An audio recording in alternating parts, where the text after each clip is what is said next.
ஆண்டவருடைய பாதத்துல இருந்தா நமக்கு என்ன கிடைக்கும்? If we are at the feet of the Lord, what we will receive? நீ ஆண்டவருடைய பாதத்துல இருந்தா கர்த்தர் உனக்காக என்னெல்லாம் செய்வார்? If you are at the feet of the Lord, what the Lord will do for you? ஒன்று உனக்கு என்னெல்லாம் கிடைக்கும்ங்கிறது தெரியணும். First you should know what you will receive. கர்த்தர் உனக்காக என்னெல்லாம் செய்ய போறாருங்கிறது தெரியணும். Also you should know what the Lord is going to do for you. மூன்றாவது நம்முடைய மைண்ட் எப்பவுமே கர்த்தருடைய பாதத்திலே கிடக்கணும். Thirdly, our mind should be always at the feet of the Lord. ஆண்டவருடைய பாதத்துல தான் நம்ம இருக்க பழகணும். We should learn to be at the feet of the Lord. ஆண்டவருடைய பாதத்துல இல்லாம நம்ம எங்க இருந்தாலும் பிசாசு நம்மள வந்து ஈஸியா தட்டிடுவான். If you are not at the feet of the Lord, found anywhere, very easily the devil will make us to fall. தேவனுடைய பாதத்துல இருக்கிறவனை தொட முடியாது. And he cannot touch the person who is at the feet of the Lord.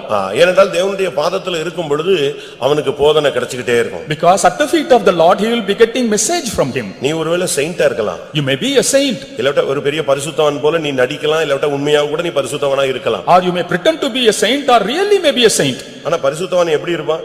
But how a saint will be? பரிசுத்தவான் எங்க இருப்பான்?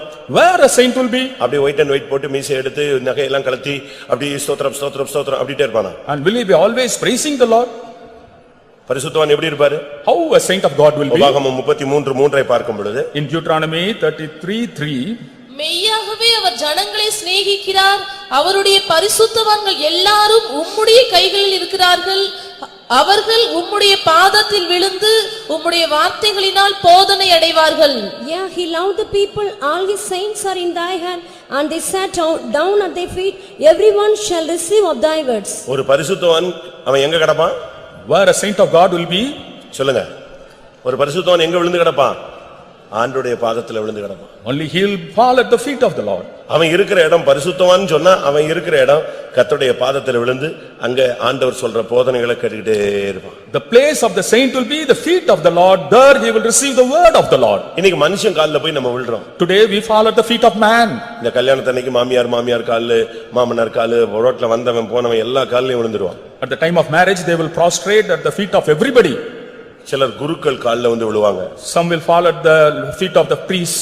சில மனுஷர் கால்ல விழுறாங்க. Some fall at the feet of a man. அரசியல்வாதிகள் ஹெலிகாப்டருக்கு முன்னால விழுறாங்க. And the politicians fall before the helicopter. ஹெலிகாப்டருக்கு முன்னால கூட விழுறான். ஆள் கால் கூட அங்க இல்ல. And even no feet, but they fall before the helicopter. அதான் ஒருத்தன் சொன்னா ஹெலிகாப்டர் நிழலை பார்த்து ஒருத்தன் கும்பிடுறானா. One worships the shadow of the helicopter. இப்படிதான் இன்னைக்கு வாழ்க்கை போயிட்டு இருக்கு. That's how the life goes today. பைபிள்ல கூட இப்படி ஒரு சிலர் கால்ல விழுந்ததாக பைபிள்ல இருக்கு. In Bible also we see some people falling at the feet. ஒரு சிலர்லாம் மனுஷன் கால்ல விழுந்தது பைபிள்ல இருக்கு. Bible says some people fall at the feet of somebody. தூதர்களுடைய கால்ல விழுந்தது பைபிள்ல இருக்கு. Falling at the feet of the angels found in the Bible. யோவானுக்கு தூதன் கொண்டு போய் வெளிப்படுத்தல எல்லா இடத்தையும் காண்பிச்சான். And to John the angel revealed everything. எல்லா இடத்தையும் காட்டி முடிச்ச உடனே having shown every place, இவன் பொத்துன்னு அவன் கால்ல விழுந்துட்டான். he fall at his feet. யார் கால்ல? Whose feet? யோவான் அப்போஸ்தலன் யார் கால்ல விழுந்துட்டான்? எல்லாத்தையும் சுத்தி காட்டின தூதன் கால்ல போய் பொத்துன்னு விழுந்துட்டான். John the apostle fall at the feet of the angel who showed him everything. அவன் சொன்னா, ஏய் இந்த வேலையை நீ இனிமே செய்யாத, நீ ஒரு ஊழியக்காரன்னா நானும் ஒரு ஊழியக்காரன். And we are both the ministers of God, don't do this. வெளிப்படுத்தல் 22:8. Revelation 22:8. யோவானாகிய நானே இவைகளை கண்டும் கேட்டும் இருந்தேன், நான் கேட்டு கண்டபோது இவைகளை எனக்கு காண்பித்த தூதனை வணங்கும்படி அவன் பாதத்தில் விழுந்தேன். அதற்கு அவன், நீ இப்படி செய்யாதபடிக்கு பார், உன்னோடும் உன் சகோதரரோடும் தீர்க்கதரிசிகளோடும் இந்த புஸ்தகத்தின் வசனங்களை கைக்கொள்ளுகிறவர்களோடும் கூட நானும் ஒரு ஊழியக்காரன், தேவனை தொழுதுகொள் என்றான். எப்படி அவன் சொல்றான்? நானும் ஒரு ஊழியக்காரன்.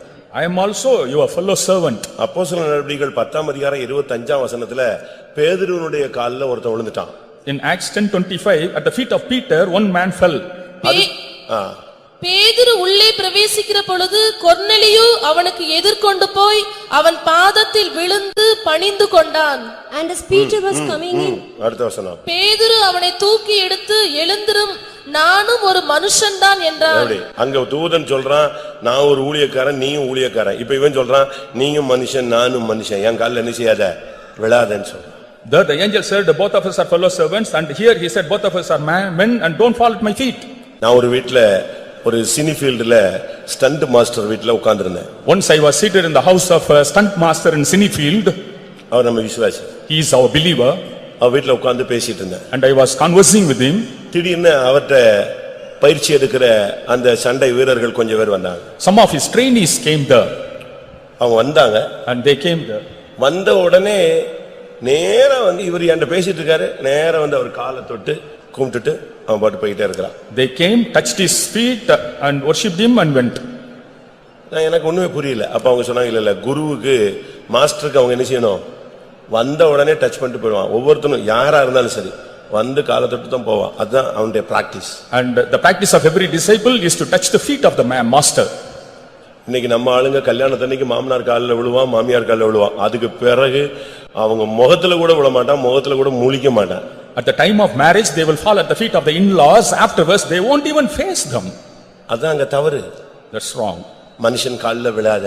Don't fall at the feet of man. ஆனா அதுக்காக மரியாதை செலுத்தாம இருக்க கூடாது. But at the same time we should not fail. ஒருவரை ஒருவர் தங்களிலும் மேன்மை உள்ளவர்களாக எண்ணுங்கள், ஒருவரை ஒருவர் கனம் பண்ண முந்திக் கொள்ளுங்கள்.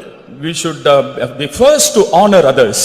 நீ வந்து கர்த்தரை பணிந்து கொள்ளணும். And we have to worship the Lord alone. ஆண்டவருடைய பாதத்துல போய் விழணும். And fall at the feet of the Lord. அங்க உட்கார்ந்து தான் நமக்கு எல்லாமே கிடைக்கும். Only there we can receive everything. இன்னைக்கு अनेक கர்த்தருடைய பாதத்துல விழுகிறது இல்ல.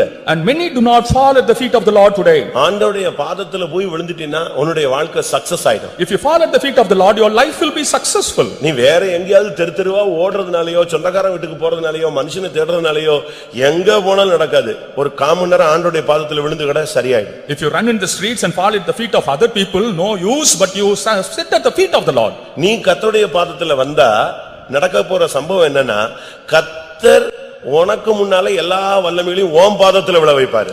If you fall at the feet of the Lord, before you, the Lord will make all other powers to fall at your feet. நான் திரும்பவும் சொல்றேன். I repeat that.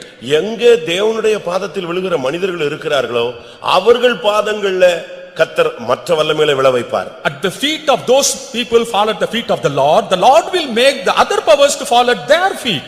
நீ கர்த்தருடைய பாதத்துல விழலன்னா உன் முன்னால ஒரு வல்லமை விழாது. If you don't fall at the feet of the Lord, no power will fall before you. அது உண்மைன்னு சொல்றவங்க கையில உயர்த்தி ஒரு அல்லேலூயா சொல்லுங்க. Hallelujah. நீ கர்த்தருடைய பாதத்துல விழுந்துட்ட உனக்கு முன்னால எவனுமே நிக்க முடியாது. If you fall at the feet of the Lord, none can stand before you. நீ முழங்கால் போட்டேன்னா உனக்கு முன்னால எல்லா வல்லமையும் முழங்கால் போடும். If you stand on the knees, all other powers will bend before you. 47ஆம் சங்கீதம் 3ஆம் வசனத்தை பார்க்கும் பொழுது In Psalm 47:3, ஜனங்களை நமக்கு வசப்படுத்தி ஜாதிகளை நம்முடைய பாதங்களுக்கு கீழ்ப்படுத்துவார். எப்படி ஆண்டவர் எவ்வளவு தெளிவான ஒரு வார்த்தையை சொல்றாரு. how clearly the Lord speaks here. நீ கர்த்தருடைய பாதத்துல விழுந்தீன்னா ஜாதிகள் ஜனங்கள் எல்லாம் உன் பாதங்களுக்கு கீழே வரும். If you fall at the feet of the Lord, the people and the nations will come under your feet. அதுதான் தேவனுடைய திட்டம். That's the plan of the Lord. அதுல மாற்றமே கிடையாது. And no change in that. எபிரேயர் 2ஆம் அதிகாரம் 7ஆம் வசனத்தை பார்க்கும் பொழுது In Hebrews 2:7,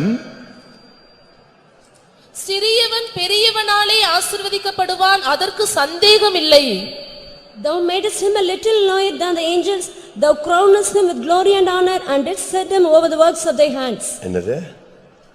அவனை தேவ தூதரிலும் சற்று சிறியவனாக்கினீர், மகிமையினாலும் கனத்தினாலும் அவனுக்கு முடிசூட்டி உம்முடைய கரத்தின் கிரியைகளின் மேல் அவனை அதிகாரியாக வைத்து சகலத்தையும் அவனுடைய பாதங்களுக்கு கீழ்ப்படுத்தினீர் என்று சொன்னான். சகலமும் அவனுடைய பாதங்களுக்கு கீழ்ப்படுத்தப்பட்டதுதான் தேவனுடைய ஏற்கனவே உள்ள திட்டம். the plan of the Lord is to subdue all things under the feet of the man. எல்லா வல்லமையும் உன் காலுக்கு கீழே தான் வரணும். All power should come under your feet. ஒருவேளை இன்னைக்கு அந்த வல்லமைகள் எல்லாம் உன்னை ஒடுக்கி, உன்னை நெருக்கி, உன்னை பயங்கர சித்திரவதைக்குள்ள கொண்டு போகலாம். Today those powers may suppress and torture you. உனக்கு பலவிதமான போராட்டங்கள் வரலாம். And you may have many struggles. உன்னை இன்னைக்கு அசட்டை பண்ணுவாங்க. Others may despise you. இன்னைக்கு உன்னை ஒடுக்குவாங்க. They may set you aside. உன்னை டார்ச்சர் பண்ணுவாங்க. They will torture you. ஆனா ஒண்ணு, இன்னைக்கு நீ கர்த்தருடைய பாதத்துல விழுந்தினா, but one thing, if you fall at the feet of the Lord today, அவங்க எல்லாம் உன் காலடியில வந்து விழுவாங்க. they all will come under your feet. ஏசாயா 60ஆம் அதிகாரம் 14ஆம் வசனத்தை பார்க்கும் பொழுது In Isaiah 60:14, ஏசாயா 60:14 60:14, உன்னை ஒடுக்கினவர்களின் பிள்ளைகளும் குனிந்து உன்னிடத்தில் வந்து உன்னை அசட்டை பண்ணின யாவரும் உன் காலடியில் பணிந்து உன்னை கர்த்தருடைய நகரம் என்றும் இஸ்ரவேலுடைய பரிசுத்தரின் சீயோன் என்றும் சொல்லுவார்கள். The sons also of them that afflicted thee shall come bending unto thee, and all they that despise thee shall bow themselves down at the soles of their feet, and they shall call thee the city of the Lord, the Zion of the Holy One of Israel. நீ இன்னைக்கு கர்த்தருடைய பாதத்துல விழு. You fall at the feet of the Lord today. உன்னை ஒடுக்கினவர்கள் உன்னை அசட்டை பண்ணினவர்கள் எல்லாரும் உன் கால்ல வந்து விழுவாங்க. Those who afflicted you and despised you will come under your feet. நீங்கள் யோசேப்பின் வாழ்க்கையை பாருங்க. When we consider the life of Joseph, அவனை அந்த போத்திபாருடைய மனைவி அவனை ஒரு மாம்ச இச்சை உள்ளவனாக வெளிப்படுத்தி விட்டாள். Potiphar's wife revealed him as the man with a carnal lust. அவன் மேல ஒரு அருவருப்பான ஒரு குற்றச்சாட்டை சொல்லி விட்டாள். And blamed him with an abominable accusation. அங்க அவனுக்கு நியாயம் பேசுறதுக்கு சக்தி கிடையாது. And he didn't have right to justify. அவன் ஜட்ஜ்மென்ட்ல தள்ளப்பட்டான். And he was pushed into judgment. நியாய தீர்ப்பு அவனுக்கு கிடைத்தது. And he received the judgment. என்ன சிறைச்சாலையில் கிடப்பது. He was imprisoned. எத்தனையோ வருடம் உள்ளேயே கிடக்கிறான். And many years he was in the prison. இன்னைக்கு மாதிரி ஜாமீன் எடுக்கிறதுக்கு வக்கீலோ இல்ல ஷூரிட்டி கொடுக்கிறதுக்கு ஆட்களோ கிடையாது. And in those days no people to plead for him.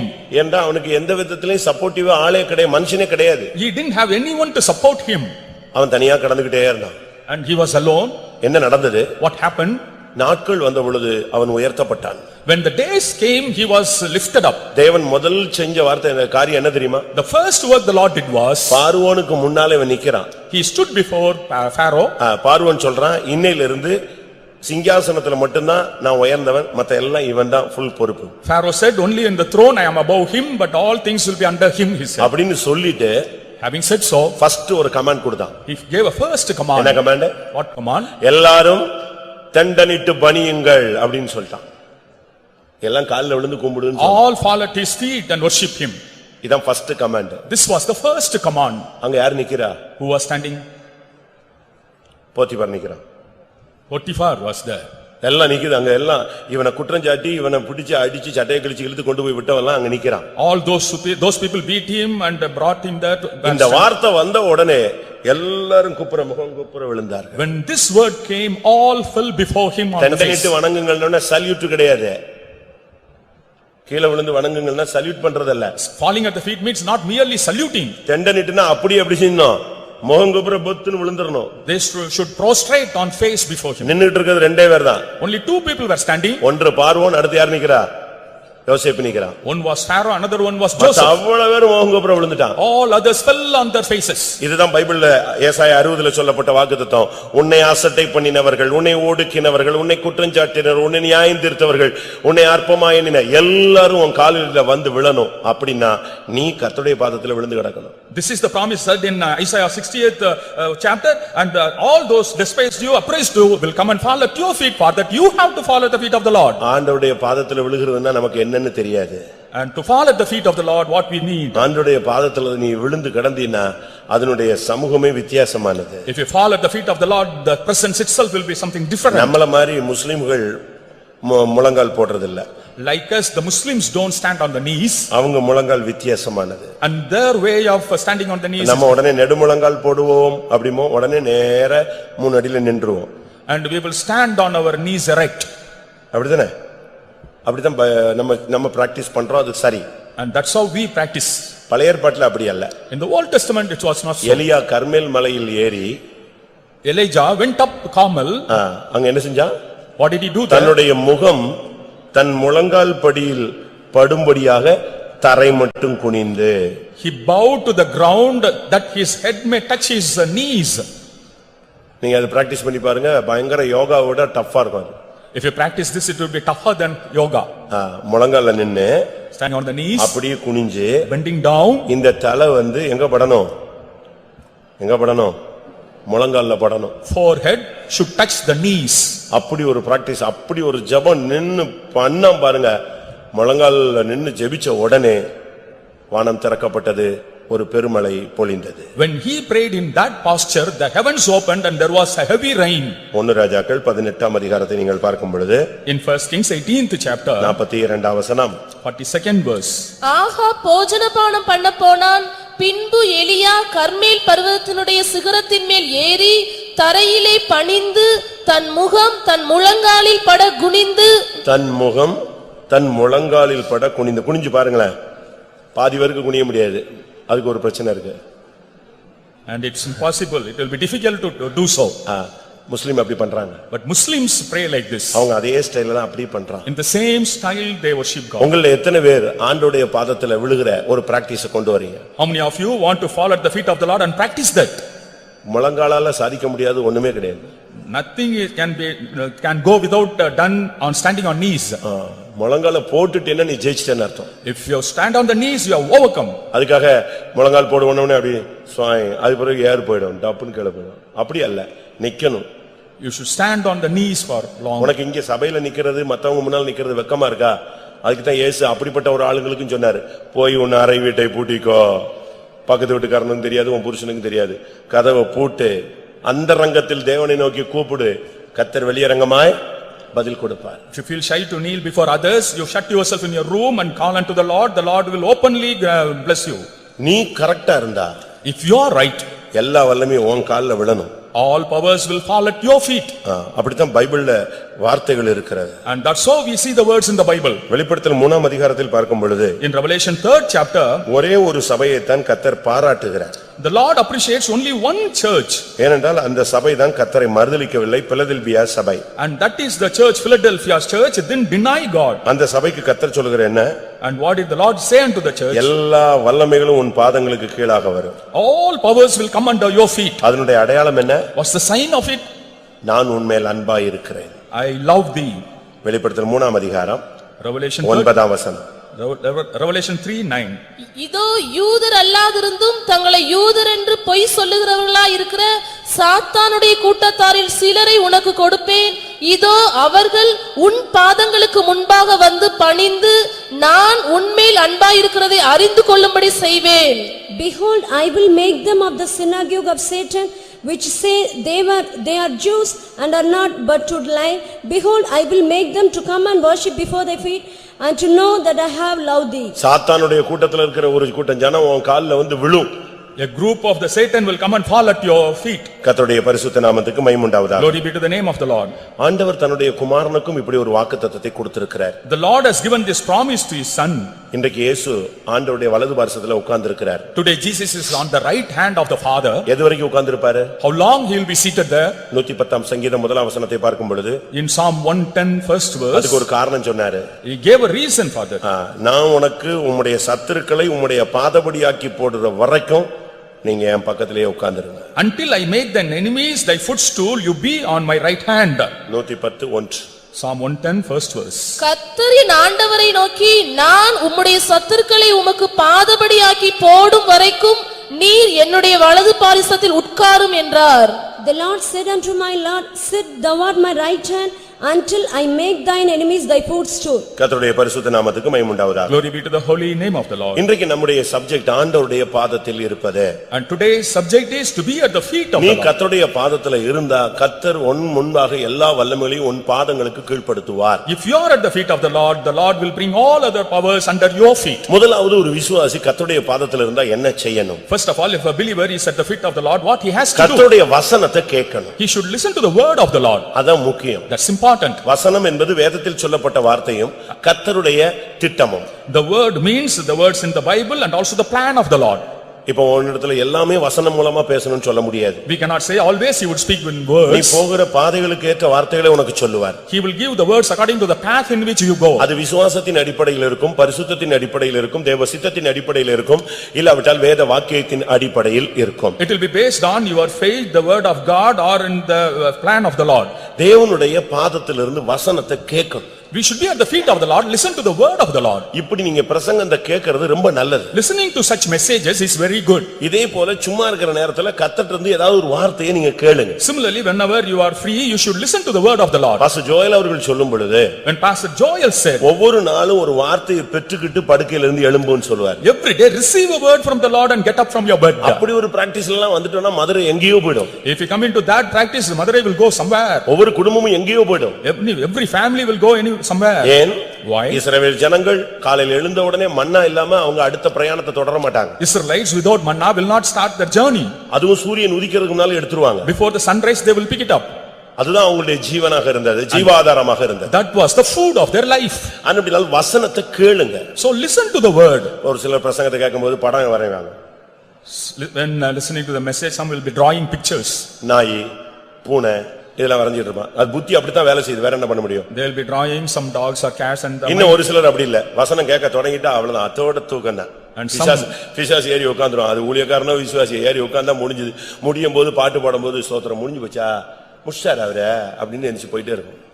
Some when the message starts, they will fall asleep. Only at the end of the message, they will wake up and go. ஒரு சிலர் அப்படி இல்ல. Some are not so. கேட்டுக்கிட்டு இருக்கும் பொழுது என்ன இப்படிலாம் பண்றாங்க, இப்படிலாம் பேசுறாங்க, இது என்ன சரியா, இப்படியும் இருக்கும். அதுக்கெல்லாம் நான் வசனம் இப்ப சொல்ல போறேன் வரிசையா. Even while listening to the message, they will be criticizing that in the mind. கர்த்தருடைய பாதத்துல இருந்தா நீ வசனத்தை கேட்கணும். If you are at the feet of the Lord, you should listen to the words of the நான் Lord. 1 hour பேசுறேன்னா அதுல ஒரு வார்த்தை உனக்கு இருக்கும். If I speak for 1 hour, one word will be there for you. ஏதாவது ஒரு வார்த்தை உனக்குன்னு வந்து சேரும். At least one word will be there for you. அதுல அத பிடிச்சிட்டு நீ போயிட்டே இருக்கலாம். And holding on to that, you can proceed. இல்ல 1 hour பேசுறதும் கூட உனக்கே வந்துரும். Or 1 hour message will be wholly for you. கர்த்தர் ஒன்னிடத்திலேயே பேசிடுவார். The Lord will be speaking to you alone. முழுவதும் உனக்காகவே வந்துட்டு இருக்கும். The whole thing will be for you. முதலாவது வசனத்தை கேட்கணும். First, you should listen to the word. இன்றைய இன்னைக்கு நீங்க பாருங்க, காலையில எந்திரிச்ச உடனே பேப்பரை வாங்கின உடனே படபடன்னு பிடிக்கீங்க. எங்கெல்லாம் நடந்துச்சு, குண்டு வெடிச்சது, செத்தது, வந்தது, போனது எல்லாம் நீங்க படிக்க ஆரம்பிச்சிருவீங்க. Every morning you begin to read the newspaper. அப்படிதானே? It's not so. ஒரு சிலர் அப்படி இல்ல. காலையில எந்திரிச்ச உடனே டியூன் பண்ணிடுவாங்க. பாட்டு கேட்கும், ஏதாவது மெசேஜ் கேட்கும், ஏதோ ஒண்ணு கேட்கும். Some will switch on the sets and there will be music or a song and a message from that. ஒவ்வொருத்தருக்கும் ஒவ்வொரு பிராக்டிஸ். Everyone having different ஆனா practice. நான் என்ன சொல்றேன், நீ கர்த்தருடைய வசனத்தை கேளு. But I say you listen to the words of God. அந்த பெண் அந்த வீட்ல 3 பேர்ல அவளும் ஒருத்தி. And that woman was one among the 3 in the family. ஆனா அவளுக்கு மட்டும்தான் கர்த்தருடைய பாதத்திலிருந்து வசனத்தை கேட்கறோம்ங்கற ஒரு மெண்டாலிட்டி இருந்துச்சு. But only she had the mentality to hear the word of the Lord at his feet. ஏன்னா வசனத்துல ஜீவன் இருக்கு. But because there is life in the word. யோவான் 1 அதிகாரத்தை நீங்க பார்க்கும் பொழுது, When we see John first, ஆதியிலே வார்த்தை இருந்தது. in the beginning was the word. அந்த வார்த்தை தேவனிடத்தில் இருந்தது. And the word was with God. அந்த வார்த்தை தேவனாய் இருந்தது. And the word was God. அந்த வார்த்தை மனிதருக்கு ஒளியாய் இருந்தது. And that word was light. அந்த வார்த்தை மனுஷருக்கு ஜீவனாய் இருந்தது. And that word was a life to man. அதுதான் தேவன், அதுதான் ஜீவன், அதுதான் ஒளி. That is God, that is life, that is light. ஆனபடியாதான் அதுதான் வாழ்க்கையினுடைய வெளிச்சம், அதுதான் ஜீவனே. And that is the light of the life and that's the life itself. அப்ப ஒரு நாள்ல உனக்கு வசனம் கிடைக்கலன்னா அன்னைக்கு முழுசு நீ empty. And if you don't receive a word on one day, you are whole day empty. அதுக்கு தான் நாங்க தங்க வசன காலண்டர் வாங்கி வச்சிருக்கோம்ல. That's why we have that golden word calendar. Golden text calendar வாங்கி வச்சிருக்கோம். We have the golden verse நீ calendar. செய்கிறதை சீக்கிரமாய் செய். அப்படினா அன்னைக்கு செய்ய வேண்டியதெல்லாம் சீக்கிரமா செஞ்சிரணுமா? And it is said that what we have to do it immediately. Should we have to do that?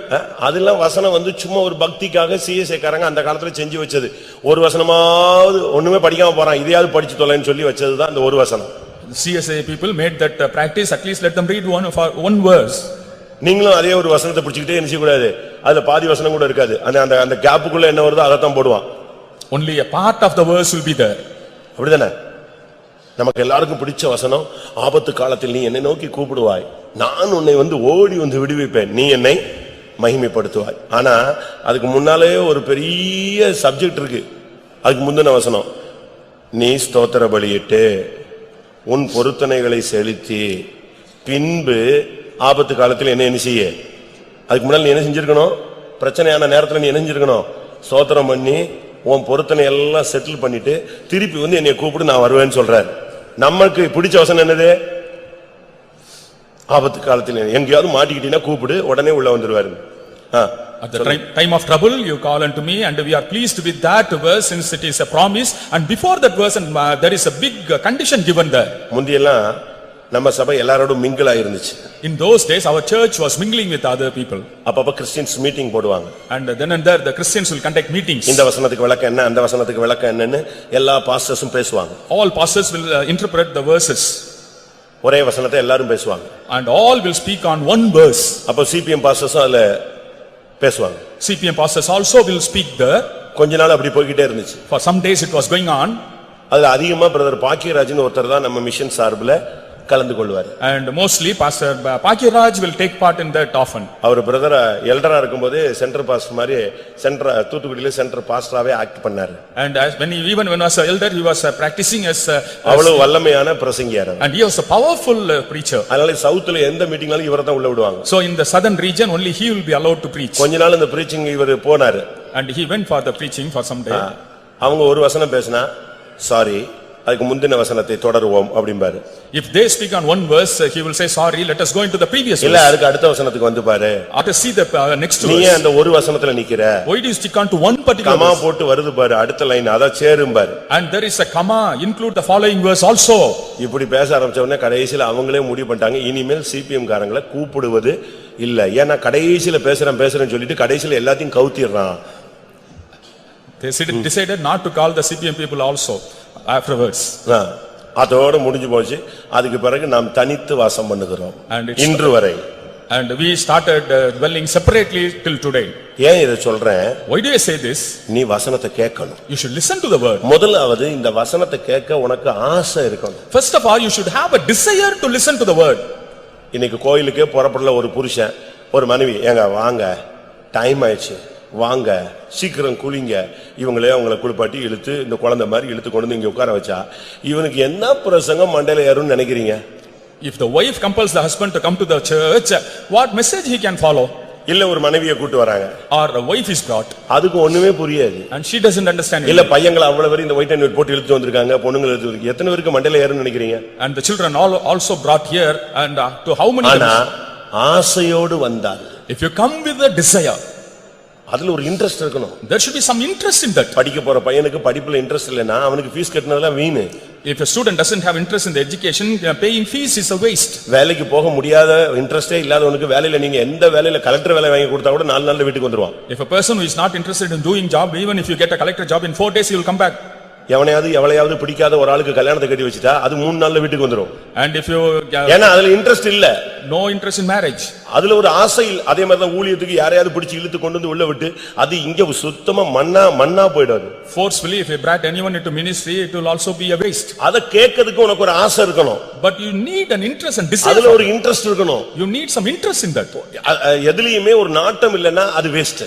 If you don't have any interest in anything, it's a waste. அப்போஸ்தலர் நடபடிகளை நீங்க பாத்தீங்கன்னா In Acts, if you see, அங்க என்ன சொல்லப்பட்டிருக்கிறது? what is said here? 13ஆம் அதிகாரம் 7ஆம் வசனத்துல In 13:7, வசனத்தை அவன் விவேகமுள்ள மனுஷனாகிய செர்கியு பவுல் என்னும் அதிபதியினுடைய கூட இருந்தான். அந்த அதிபதி பர்னபாவையும் சவுலையும் அழைப்பித்து அவர்களிடத்தில் தேவ வசனத்தை கேட்க ஆசையாயிருந்தான். வசனத்தை கேட்கிறதுக்கு உனக்கு ஒரு ஆசை இருக்கணும். you need a desire to hear the word. தேவனுடைய வசனத்தை கேட்க ஆசையா இருந்தாதான் அந்த வசனம் உன் இருதயத்துக்குள்ள ஆழத்துல பதியும். Only if you have a desire to hear the word of God, the word will go deep into your heart. தண்ணி பாய்ச்சி அழகா உழுது அதுக்கு பிறகு விதைய போட்டாதானே அது முளைக்கும். சும்மா தரிசுல போய் விதைய வச்சு விட்டா கொஞ்ச நேரத்துல வந்து காக்காவோ ஏதோ ஒண்ணு எடுத்துட்டு போயிட்டே இருக்கும். Only after plowing and watering, if you sow, it will germinate. Otherwise, if it is sown in some other places, the birds will take it away. அதனால முதல்ல நமக்கு தேவை ஒரு ஆசை. So first of all, we need a desire. பிரசங்கம் தொடங்கிருச்சா ready, Bible diary எல்லாம் தூக்கி ரெடியா உட்கார்ந்துக்கணும். When the message begins, you should be ready with all the diary, Bible, everything. உன் மைண்ட் முழுசும் அதுலயே போயிட்டே இருக்கணும். Your mind should be towards that. இன்னைக்கு வந்து பாதம்னு எடுத்துட்டாரு. அப்ப நம்ம மைண்ட்ல என்னெல்லாம் பாதங்கள் பைபிள்ல நம்ம படிக்கும்போது எங்கெல்லாம் குறிச்சு வச்சோம் எல்லாம் ரெடி பண்ணிக்கணும். And today he is going to speak on feet. Immediately your mind should be applied there. தேவனுடைய வார்த்தையை நீங்க கேட்கணும். ஃபர்ஸ்ட் அதுல ஒரு இன்ட்ரெஸ்ட் உனக்கு வரணும். First you should have a desire to hear the word of God. தேவ தூதர்கள் எப்படிப்பட்டவங்க? And what sort of people are ஆண்டவர் என்ன கமாண்ட் பண்றாரோ அதை அப்படியே டக்குன்னு கேட்டுருவாங்க. Immediately they will hear the command of the Lord. அவர் என்ன சொல்றாரோ அப்படியே செய்வாங்க. Whatever the Lord says, they will do it implicitly. 103ஆம் சங்கீதத்துல பார்க்கும் பொழுது In Psalm 103, 20ஆம் வசனத்துல 20th verse, கர்த்தருடைய வார்த்தையை கேட்டு அவருடைய வசனத்தின்படி செய்கிற பலத்த சௌரியவான்களாகிய அவருடைய தூதர்களே அவரை கர்த்தருடைய வசனத்தை கேட்டு and hearing the word of God, அவர் எந்த ரீதியில சொல்றாரோ அதை அப்படியே கேட்பாங்க. in what manner he says, immediately they will hear that. கர்த்தருடைய வார்த்தையை முதலாவது மரியாளை போல உட்கார்ந்து கேளுங்க. Like Mary, first of all sit and listen to the word of God. இன்னைக்கு ஆண்டவர் எத்தனையோ பேர்ட்ட பேசுறாரு, கவனிக்கிறதே இல்ல. And today God speaks to many, but they don't listen to that. இரண்டாம் நாளாகமம் 33ஆம் அதிகாரத்துல பார்க்கும் பொழுது, In 2 Chronicles 33rd chapter, 10ஆம் வசனத்துல பார்க்கும் பொழுது, in the 10th verse, மனாசேயோடும் அவருடைய ஜனத்தோடும் கர்த்தர் பேசினார். the Lord spoke with Manasseh and his people, அவர்களோ கவனிக்காதே போனார்கள். but they didn't listen to that at all. முடிவு என்ன? What happened? அவன் வெங்கல சங்கிலிகளை பிடிக்கப்பட்டு முள்ளால் கீறப்பட்டு அடிமையாக பாபிலோனுக்கு கொண்டு போகப்பட்டான். They were fettered and taken as slaves to Babylon. தேவனுடைய வார்த்தையை நீ முதலாவது கேட்டேன்னா நீ தப்புவ. And first of all, you have to hear the word of God, then you can escape. கேட்கிறது மாத்திரமல்ல, Not only hearing, அதுல உணர்வு உண்டாகும். you should be convinced of that. நமக்கு தான் கர்த்தர் பேசுறாரு. The Lord speaks to us. நாம இதை சரிப்படுத்திக்கணும். I must set right myself. அப்படி ஒரு உணர்வு நமக்கு தேவை. And we need that realization. கேட்கும் பொழுது அத குறித்த ஒரு சரியான வெளிப்படுத்தல் இல்லாம கேட்டா அது நமக்கு பிரயோஜனப்படாது. Without any revelation about that, if we hear, there will be of no use. இந்த விதைக்கிறவங்களை பத்தி சொல்லுவாங்க. And they will say about the sower, வெந்து போன விதையை போய் விதைச்சானா அது என்ன செய்யாது? முளைக்காது. The boiled seed will not germinate. தோல் உரிஞ்ச விதையை போய் விதைச்சாலும் என்ன செய்யாது? முளைக்காது. The peeled seed also will not grow. பூச்சி அரிச்சிட்ட பிறகு அது பாதி ஒண்ணுமே இல்லாம போன பிறகு அதை கொண்டு போய் விதைச்சாலும் முளைக்காது. Seed eaten by the worm also will not grow. அதே போல முத்துன ஒரு விதையாக மாறின ஒரு பயிரை அந்த விதையை கொண்டு போய் முளைச்சு வச்சாதான் என்ன செய்யும்? முளைக்கும். அறகுறையா ஒரு முதிர்ச்சி அடையாம இருக்கிற ஒரு விதையை கொண்டு போய் வச்சா என்ன செய்யாது? முளைக்காது. Half grown seeds will not germinate, only a fully formed seed will grow. அதுபோல இந்த வசனம் கரெக்ட்டா உள்ள வந்தாதான் உனக்குள்ள முளைப்பு உண்டாகும். And only when the word comes into you in the right way it will germinate. இல்லன்னா பிசாசு எடுத்துட்டு போய்டுவான். Or else the devil will take it away. ஒரு செகண்ட்ல உன்னை விட்டு அது போய்டும். In a second it will go away from you. ஒரு சிலர்ல பாருங்க உங்க சபையில என்ன பிரசங்கம் பண்ணாங்க? என்ன சபையிலயா? டைரியை பார்த்து வரேன். If you ask what message was given, they will say, I will see the diary and say it. ஏன்னா அது அதுக்குள்ள நெஞ்சிருச்சு. சாயங்காலத்துக்குள்ள சுத்தமா போயிடுச்சு. It has evaporated even before the evening. நம்ம மதுரை சென்டர்ல ஒரு ஊழியக்காரர் இருந்தாரு. And there was a worker in our Madurai. அவர் ஒரு இடத்துல சாட்சிக்கு விட்டாங்க. And he testified in a place. அவர் சொல்றாரு. He says, ஒரு இடத்துல ஒரு பிரசங்கம் கேட்டேன். I listened to a message. அந்த வார்த்தை என் காதுக்குள்ள உள்ளே வந்தது. And the word came into my ears. அது உள்ளே போய் என் இருதயத்திலே வலையில் சிக்கின மீனை போல மாட்டிக்கொண்டது. And as a fish caught in the net, it is caught inside me now.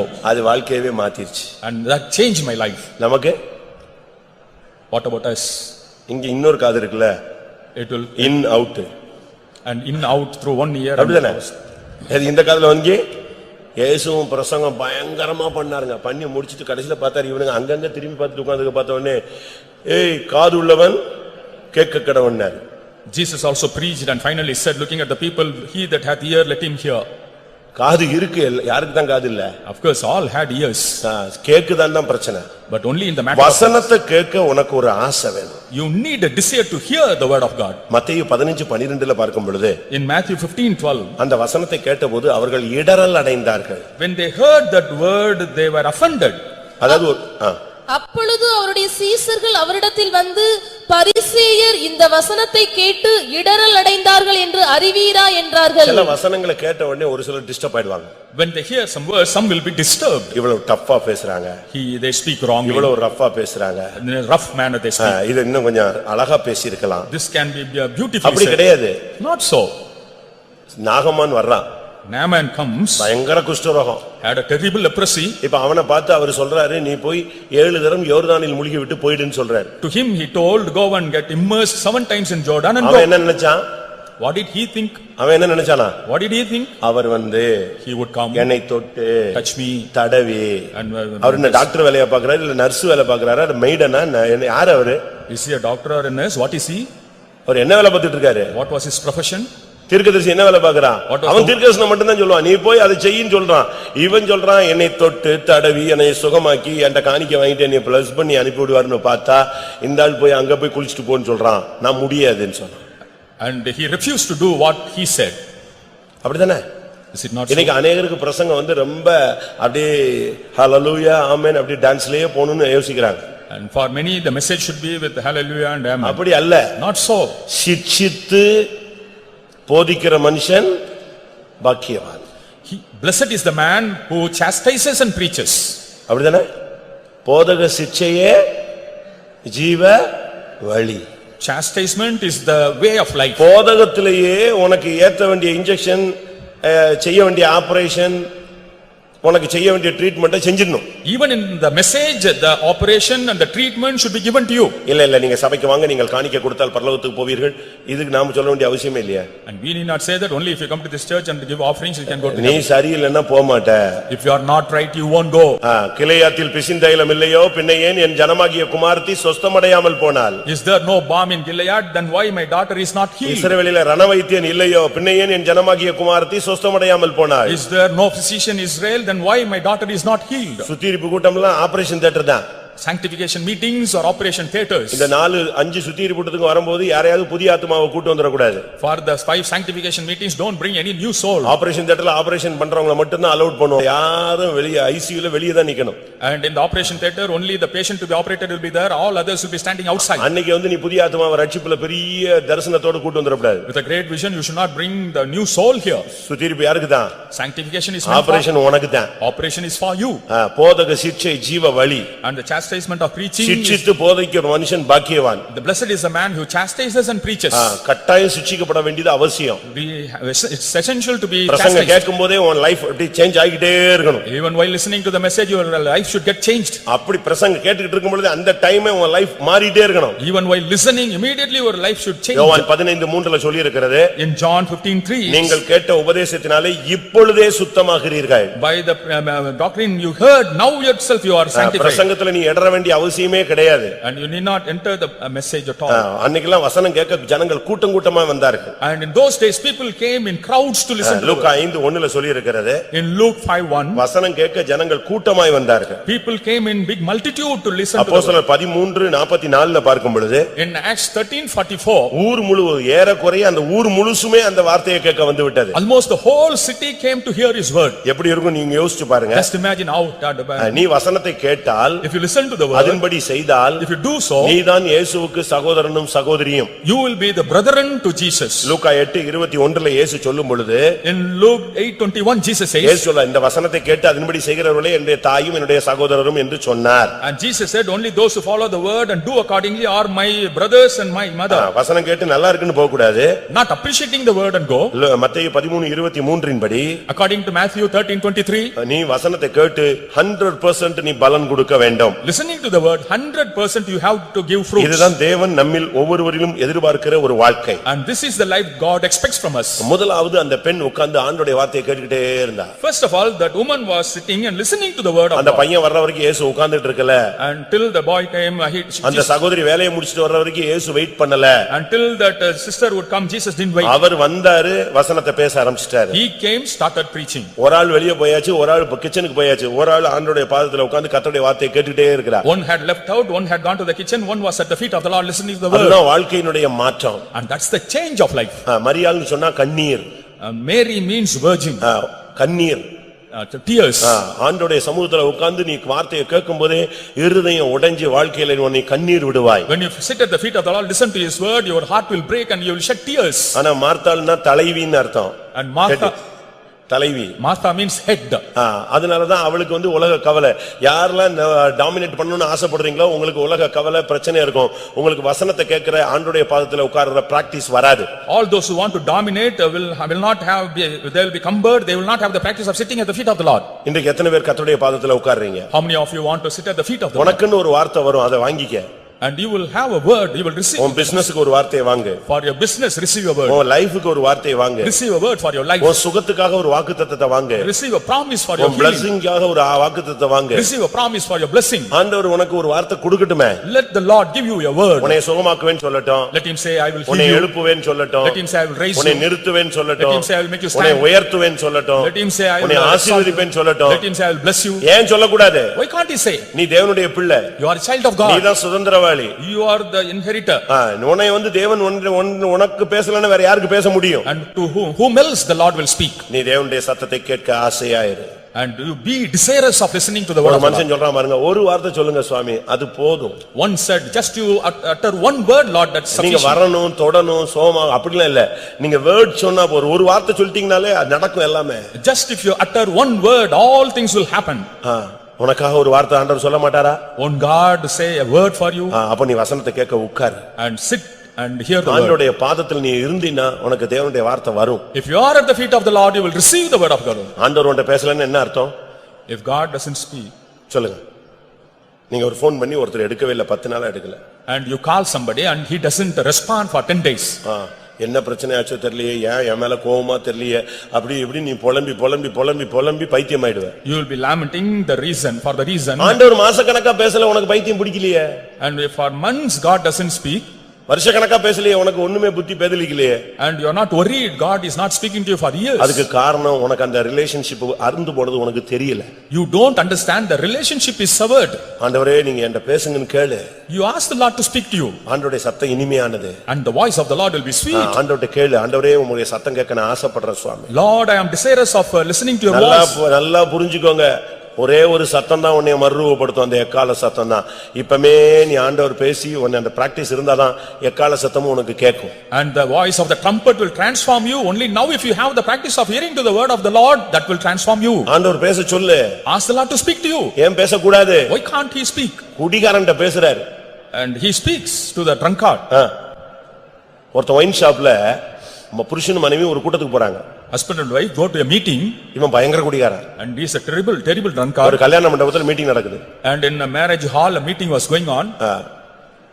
இவன் வரும்போது எனக்கு ஒரு 100 ரூபாய் கொடுன்னு வாங்கி வச்சுக்கிட்டான். He asked her to give 100 rupees and received. கூட்டம் அது உபவாச ஜெபம் அது வாட்டு போயிட்டே இருக்கு. Fasting prayer was going on. இவன் உட்கார்ந்து பார்த்தா மண்டையில ஒண்ணும் ஏறல. Nothing went into his mind. குடிகார ஆவி உள்ள வந்துருச்சு. And the spirit of drinking came. நேரா போனான். Went straight.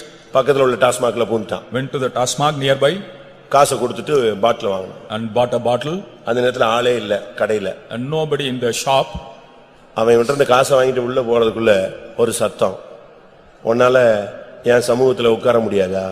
And suddenly he heard a voice, you are not able to sit in my presence. திரும்பி பார்த்தேன், யாரா நம்மள ஒயின் ஷாப்ல கூட்டத்துல உட்கார முடியாதுன்னு சத்தம் போடுறான். திரும்பி பார்த்தா ஒருத்தனுமே இல்ல. And he looked here and there and there was no one there. திரும்பவும் சத்தம். Again that voice. உன்னால அங்க இருக்க முடியாதா என்னுடைய சமூகத்துல? Can't you be in my presence? போ. Go there. வாங்கின பாட்டில அப்படியே கொடுத்துட்டு காசை வாங்கிட்டு நான் பிறகு வர்றேன்னு சொல்லி பாக்கெட்ல வச்சுட்டு உளுந்து ஓடியே விட்டான். He returned the bottle and ran away. அங்க போயாச்சு. He went there. மீட்டிங் நடக்குது. Meeting was going on. Meeting முடிய கடைசி ஆல்டர் கால் டைம் அது. And it was the time of altar call. அங்க உட்கார்ந்திருக்கான். I was seated there. எந்த மனுஷனையும் பிரகாசிப்பிக்கிற மெய்யான ஒளி உன் வாழ்வை பிரகாசிக்கும். The true light that can enshine any man will enshine your life. அவன் உள்ள போகும்போது இதுதான் வருது. This was the word coming when he went. அப்ப இவன் சொன்னானா, He said, அப்படி ஒரு வெளிச்சம் இருந்தா என்னைய டச் பண்ணட்டும் பார்க்கலாம். if there is such a light, let it touch me, he said. ஒரு வெளிச்சம் சர்றன்னு வந்துச்சு. Immediately a ray of light came to him. ஒரே டச்சிங் பொத்துன்னு விழுந்துட்டான். And he was touched and fell down. தடபடன்னு எந்திச்சான். இது என்னடா ஏதோ பிரம்ம மாதிரி ஆயிப்போச்சே, அசிங்கம் ஆயிப்போச்சே, எல்லாரும் முன்னாடியும் பொத்துன்னு விழுந்துட்டான். அவ்வளவு ஒரு எந்திச்சு நின்னுட்டு இருக்கான். நம்ம விழுந்துட்டோம் என்று எந்திச்சு நின்னுட்டு அவன் சொன்னானா, உண்மையான அந்த வெளிச்சம் உண்டுங்கிறத ஓரளவு புரிஞ்சுக்கிட்டேன். ஆனா அந்த வெளிச்சம் தான் இந்த குடிப்பழக்கத்துல இருந்து என்னை விடுதலையாக்கும்னு இருந்தா ஏன் அந்த வெளிச்சம் திருப்பி வரட்டும்? நான் இப்ப கொஞ்சம் ஸ்டெடியா நின்னுக்கிறேன். ஃபர்ஸ்ட் நான் ஸ்டெடி இல்லாம நின்னுட்டேன்னு சொன்னேன். He stood steadily and asked the light to come again and touch him and to change him from that drinking habit. அதே வெளிச்சம், The same light. அதுக்கு மாற்றமே கிடையாது. No change for that light. நேற்றும் இன்றும் என்றும் மாறாத வல்லமை அது. And the power unchanging for yesterday, today and நீ forever. எத்தனை क्वेश्चன் வச்சாலும் அத்தனைக்கு ஆன்சர் வரும். And immediately the answer. அதே ஸ்பீட்ல அந்த வெளிச்சம் வந்துச்சு. In the same speed the light came back. கூட்டம் முடிய போற நேரம் பொத்துன்னு விழுந்துட்டான். Again he fell down. எல்லாரும் ஓடி வந்துட்டாங்க. All came running. மனைவி ஓடி வந்துட்டா. The wife also came running. என்னங்காச்சு இவனுக்கு என்ன சொல்றேன்னு தெரியல. ஏடா இது ரெண்டாவது ட்ரிப் குப்புற விழுந்துட்டோமே. And for the second time had fallen and he didn't know what to say. அவன் சாட்சி நீங்க கேட்டிருப்பீங்கன்னு நினைக்கிறேன். I think you would have heard his நடந்தது என்ன தெரியுமா? அதோட அந்த குடிகார ஆவி நெஞ்சிருச்சு. அந்த வெளிச்சத்தோட அந்த இருள் ஓடி போயிடுச்சு. With that light, the darkness of the drinking spirit ran away. குடிகாரன்ட்ட டாஸ்மாக்ல ஒயின் ஷாப்ல பேசுற கர்த்தர் உன்கிட்ட பேச மாட்டாரா? The Lord who speaks to the drunkard in the Tasmak shop, won't he speak to you? பேச சொல்லு. Ask him to speak. அவர் பேசும் தெய்வம். And he is the God who speaks. அவர் உன்கிட்ட பேசுவாரு. He will speak to you. வாழ்க்கையில உனக்கு ஒரு வார்த்தையை கேளு. And listen to the word. எனக்கு ஒரு பதில் வேணும்னு சொல்லு. You say I want a reply. வார்த்தை வரலன்னா உட்காரு. If the word doesn't come, you sit. நீங்க பேசினா தான் நான் போக முடியும். Only if you speak I can go. இப்படி நீ தேவனுடைய வார்த்தைக்காக அதுல மனுஷன் அப்பத்தினால் மாத்திரமல்ல தேவனுடைய வாயிலிருந்து புறப்படுகிற ஒவ்வொரு வார்த்தையினாலும் அவன் என்ன செய்வான்? பிழைப்பான். Man shall live by every word that proceeded from the mouth of the Lord. உங்க பிள்ளைகள் காரியத்துல எதிலையாவது நீங்க கொஞ்ச நேரம் உட்கார்ந்து கர்த்தருடைய வார்த்தைக்காக போராடுங்க. In the matter of your children or everything, sit at the presence and ask for the word. அப்படி நீ தேவனுடைய சமூகத்துல இருந்தாதான், only if you are in the presence of God, தேவ பாதத்துல இருந்தீனா அடுத்து என்ன நடக்கும்? if you are at the feet of the Lord, உனக்கு ஒரு பாவ உணர்வு உண்டாகும். and you will have the conviction of sin. ஆண்டவருடைய பாதத்துல வந்துட்டீனால உன் குறைகள், உன்னுடைய புத்தினம், உன்னுடைய தோல்வி எல்லாம் அப்படி வெளியரங்கமா வந்துரும். உன் புருஷனோ மனைவியோ உனக்கு அதை குத்தி தட்டி சொன்னா உனக்கு ஏத்துக்கக்கூடிய மனசு வராது. All your sins, foolishness will come before you and others need not point out. லூக்கா 7ஆம் அதிகாரம் 38ஆம் வசனத்தை பார்க்கும் பொழுது, in Luke 7:38, அவருடைய பாதங்களின் அருகே பின்னாக நின்று அழுது கொண்டு, ஆண்டவருடைய பாதத்து பக்கத்துல ஒரு பெண் வந்தா வந்த உடனே தான் வாழ்க்கையில உள்ள தோல்வி எல்லாம் அவளுக்கு film மாதிரி வந்துருச்சு. And the woman came at the feet of the Lord and all her failures came before her as a film before. உடனே ஆண்டவருடைய பாதத்துல விழுந்து அப்படியே கண்ணீரினால் அவருடைய பாதத்தை நனைச்சிட்டா. Immediately fell at his feet and wiped and drenched his feet with his tears. ஆண்டவருடைய பாதத்துல ஒரு மனுஷன் வர்றான்னா ரெண்டாவது ஒன்று வசனத்தை கேட்பது, ரெண்டாவது அவன் தன்னுடைய லைஃபை உணரணும். And when a person comes at the feet of the Lord, he should realize about his life. நான் ரொம்ப ரொம்ப நல்லவன் அப்படின்னு இந்த பரிசேயனுடைய ஆவி உனக்குள்ள வந்தீனா நீ கர்த்தருடைய பாதத்துல வரல. If you have the spirit of the Pharisee saying you are good, you are not at the feet of the Lord. அவன் சொல்றான் அந்த ஆயக்காரனை போல இல்ல, Not like that அந்த publican, பரிகாரனை போல இல்ல, not like that sinner. இப்படி ஒவ்வொருத்தரையா ஒரு 4 பேரை பேர் சொல்றான். He gives the name of some four அவங்கள people. மாதிரி இல்ல, இவங்கள மாதிரி இல்ல, இவங்கள மாதிரி இல்ல, இந்த நிக்கிறானே இவன மாதிரியும் இல்ல அப்படின்னு சொன்னான். Not like this person, that person, not like this person also, he said. ஏன் அவன் ஆண்டவருடைய பாதத்துல இல்ல? Because he was not at the feet of the Luca Lord. 18ஆம் அதிகாரத்துல In Luke 18th chapter, 11ஆம் வசனத்தை பார்க்கும் பொழுது we see the 11th. பரிகாரர், அநியாயக்காரர், விபச்சாரக்காரர், ஏன் இந்த ஆயக்காரனை போட போட நான் இல்லை. I am not like these other men, like the extortioners, adulterers, and even like this publican. ஆனா ஆண்டவருடைய பாதத்துல அந்த ஆயக்காரன் வந்துட்டான். And the Pharisee, publican has come at the feet of the Lord. அதனால அவன் அழ ஆரம்பிச்சிட்டான். That's why he has started crying. கர்த்தருடைய நீ ஒரு சிலர்லாம் பாவம் செஞ்சுட்டு வந்துட்டு அப்படியே கல்லு மாதிரி உட்கார்ந்து எந்திச்சு போயிட்டே இருப்பான். அவனுக்கு உணர்வே இருக்காது. அப்படின்னா என்ன அர்த்தம்? அவன் தேவனுடைய பாதம் என்கிற அனுபவத்தை உணரல. Even having committed sin, they will be stony in the presence of God because they have not realized the. என்னைக்கெல்லாம் நீ கர்த்தருடைய சமூகத்துல வந்து ஐயோ நான் தோல்வி உள்ளவன் நீ அழுதுட்டு போறியோ அன்னைக்கெல்லாம் நீ கர்த்தருடைய பாதத்துல வந்திருக்கிறேன்னு அர்த்தம். In the presence of God, whenever you cry that you are a person of failures, then you have come to the feet of the Lord. என்னைக்கெல்லாம் நீ வந்து அவன் சரியில்லை இவன் சரியில்லைன்னு நீ போனியோ அன்னைக்கெல்லாம் நீ கர்த்தருடைய பாதத்துல இல்ல, பிசாசின் கையில இருந்தேன்னு அர்த்தம். Whenever you accused other people, you are not at the feet of the Lord, you are in the hands of the devil. ஆண்டவருடைய பாதத்துல வந்த உடனே நடக்கிற முதல் சம்பவம் நீ ஒரு குறை உள்ளவன். And first thing happening at the feet of the Lord, we realize that we are having shortcomings. அவங்க செஞ்சனால தான் செஞ்சான், இவங்க பேசினதால செஞ்சான், அப்படி பண்ண இப்படி பண்ண இந்த நியாயமே வராது. நம்ம தான் தப்பு பண்ணிட்டோம், நம்முடைய சைடுல தான் ஃபால்ட். நம்ம ஒத்துக்குவோம், விட்டுருவோம், தாழ்த்திடுவோம், மன்னிப்பு கேட்போம். இந்த ஆவி என்னைக்கு வருதோ நீ கர்த்தருடைய பாதத்துல இருக்கிறாய் என்று அர்த்தம். Not justifying ourselves but accepting our faults. Only when we have that spirit, that means we are at the feet of the Lord. ஆண்டவருடைய பாதத்துல இருக்கும் பொழுது மட்டும்தான் அந்த டிவைன் சேஞ்ச் வரும். Only when we are at the feet of the Lord, the divine change will come. இல்லனா அந்த தெய்வீக மாற்றம் சம்பவிக்காது. Otherwise the divine change will not occur. என்ன பிரசங்கம் பண்ணாலும் உனக்கு ஒண்ணுமே நடக்காது. Whatever message is given, nothing will happen in you. சிலுவையை நீ பார்த்தா கூட உனக்கு அழுக வராது. Even if you look at the cross, you won't feel like. இயேசு சிலுவையில அறைஞ்சவங்க சிலுவையை பார்த்து அழவா செஞ்சான். And those who crucified Jesus, did they cry? அங்க நின்னு தூரத்துல நின்னு கொஞ்சம் ஸ்திரீகள் அழுதுகிட்டு இருந்தாங்க, ஐயோ இவருக்கா இந்த பாடுன்னு சொல்லி. But the women standing away, they were crying. இன்னைக்கு எத்தனை பேருக்கு உங்களுக்கு பாவ உணர்வு வருகிறது? How many of you are convinced of your sins? அந்த பாவின் உணர்வு வந்தாலே பொத்துன்னு விழுந்துருவாங்க. Only when you realize that you are a sinner, you will fall. லூக்கா 5ஆம் அதிகாரம் Luke 5th chapter. 8ஆம் வசனத்தை பார்க்கும் பொழுது 8th verse. ஒரு மனுஷன் பாவின்னு உணர்ந்த உடனே பொத்துன்னு விழுகிறான். அவன் எவ்வளவு பெரிய ஆளா இருந்தாலும். When a person realized that he was a sinner, he fell. சீமோன் பேதுரு அதை கண்டு இயேசுவின் பாதத்தில் விழுந்து, ஆண்டவரே நான் பாவியான மனுஷன், நீர் என்னை விட்டு போக வேண்டும் என்றான். சீமோன் பேதுரு அவருடைய பாதத்துல விழுந்துட்டு அவன் சொன்ன ஃபர்ஸ்ட் கன்ஃபஸ் என்னது? ஐயா நீர் கடவுள் அப்படின்னு சொல்ல. அவன் விழுந்து சொன்னான், ஆண்டவரே நான் யாரு? நான் பாவி, என்னை விட்டுருங்கன்னு சொல்றான். Simon Peter immediately he fell at the feet of the Lord. He said that he was a sinner. உங்க வீட்ல பிரச்சனையா? You have problem at home. குடும்பத்துல பிரச்சனையா? You have problems in the family. பிள்ளைகளுக்குள்ள பிரச்சனையா? Problems in children. சகோதர சகோதரிகளுக்குள்ள பிரச்சனையா? Problems among the brethren. ஆண்டவருடைய பாதத்துல போய் உட்காரு. Go and sit at the feet of the Lord. ஒரு மணி நேரமா அரை மணி நேரமா கதவு போட்டு உட்காரு. Just for 1 hour or half an hour sit. நம்ம என்ன பண்றோம்? What do we do? பிரச்சனை உடனே கதவு போட்டுவோம். எதுக்கு? சாவணும், செத்து போயிடணும், கயிறை போடணும், தொங்கிடணும். இது நீ பெந்தேகோஸ்காரன் கத்துக்கிட்ட பாடம். Is it the lesson a Pentecostal believer learned? இதெல்லாம் விட்டுறணும். You have to leave these things. ஒருவேளை நீ ஆத்திரத்துல அவசரத்துல வேற சூழ்நிலையில நீ என்னத்தையோ பண்ணி தொலைஞ்சிட்டாலும் அங்க பாதத்துல போய் உட்கார்ந்து இல்ல நான் பேசியிருக்க கூடாது, நான் செஞ்சிருக்க கூடாது, நான் அவசரப்பட்டிருக்க கூடாது, நான் தான் தப்பு பண்ணிட்டேன் அப்படி நீ உணர்ந்துட்டீன்னா கர்த்தருடைய பாதத்துல உட்கார்ந்துட்டேன்னு அர்த்தம். And if you realize your follies and shortcomings, that means you are at the feet of the Lord. இன்னைக்கு எத்தனை பேருக்கு அப்படி உட்கார முடியும்? How many of us can sit like that? நம்ம தான் பாதத்திலே போறது இல்லையே. We never go to the feet of the Lord. நான் ஒண்ணும் தப்பு பண்ணல. I have not committed any mistake. வேணா அவனை போய் மன்னிப்பு கேட்க சொல்லு. And let him go and ask for forgiveness. அப்படின்னு என்னைக்கு சொல்றோமோ நம்முடைய இருதயம் கல்லாயிருச்சு.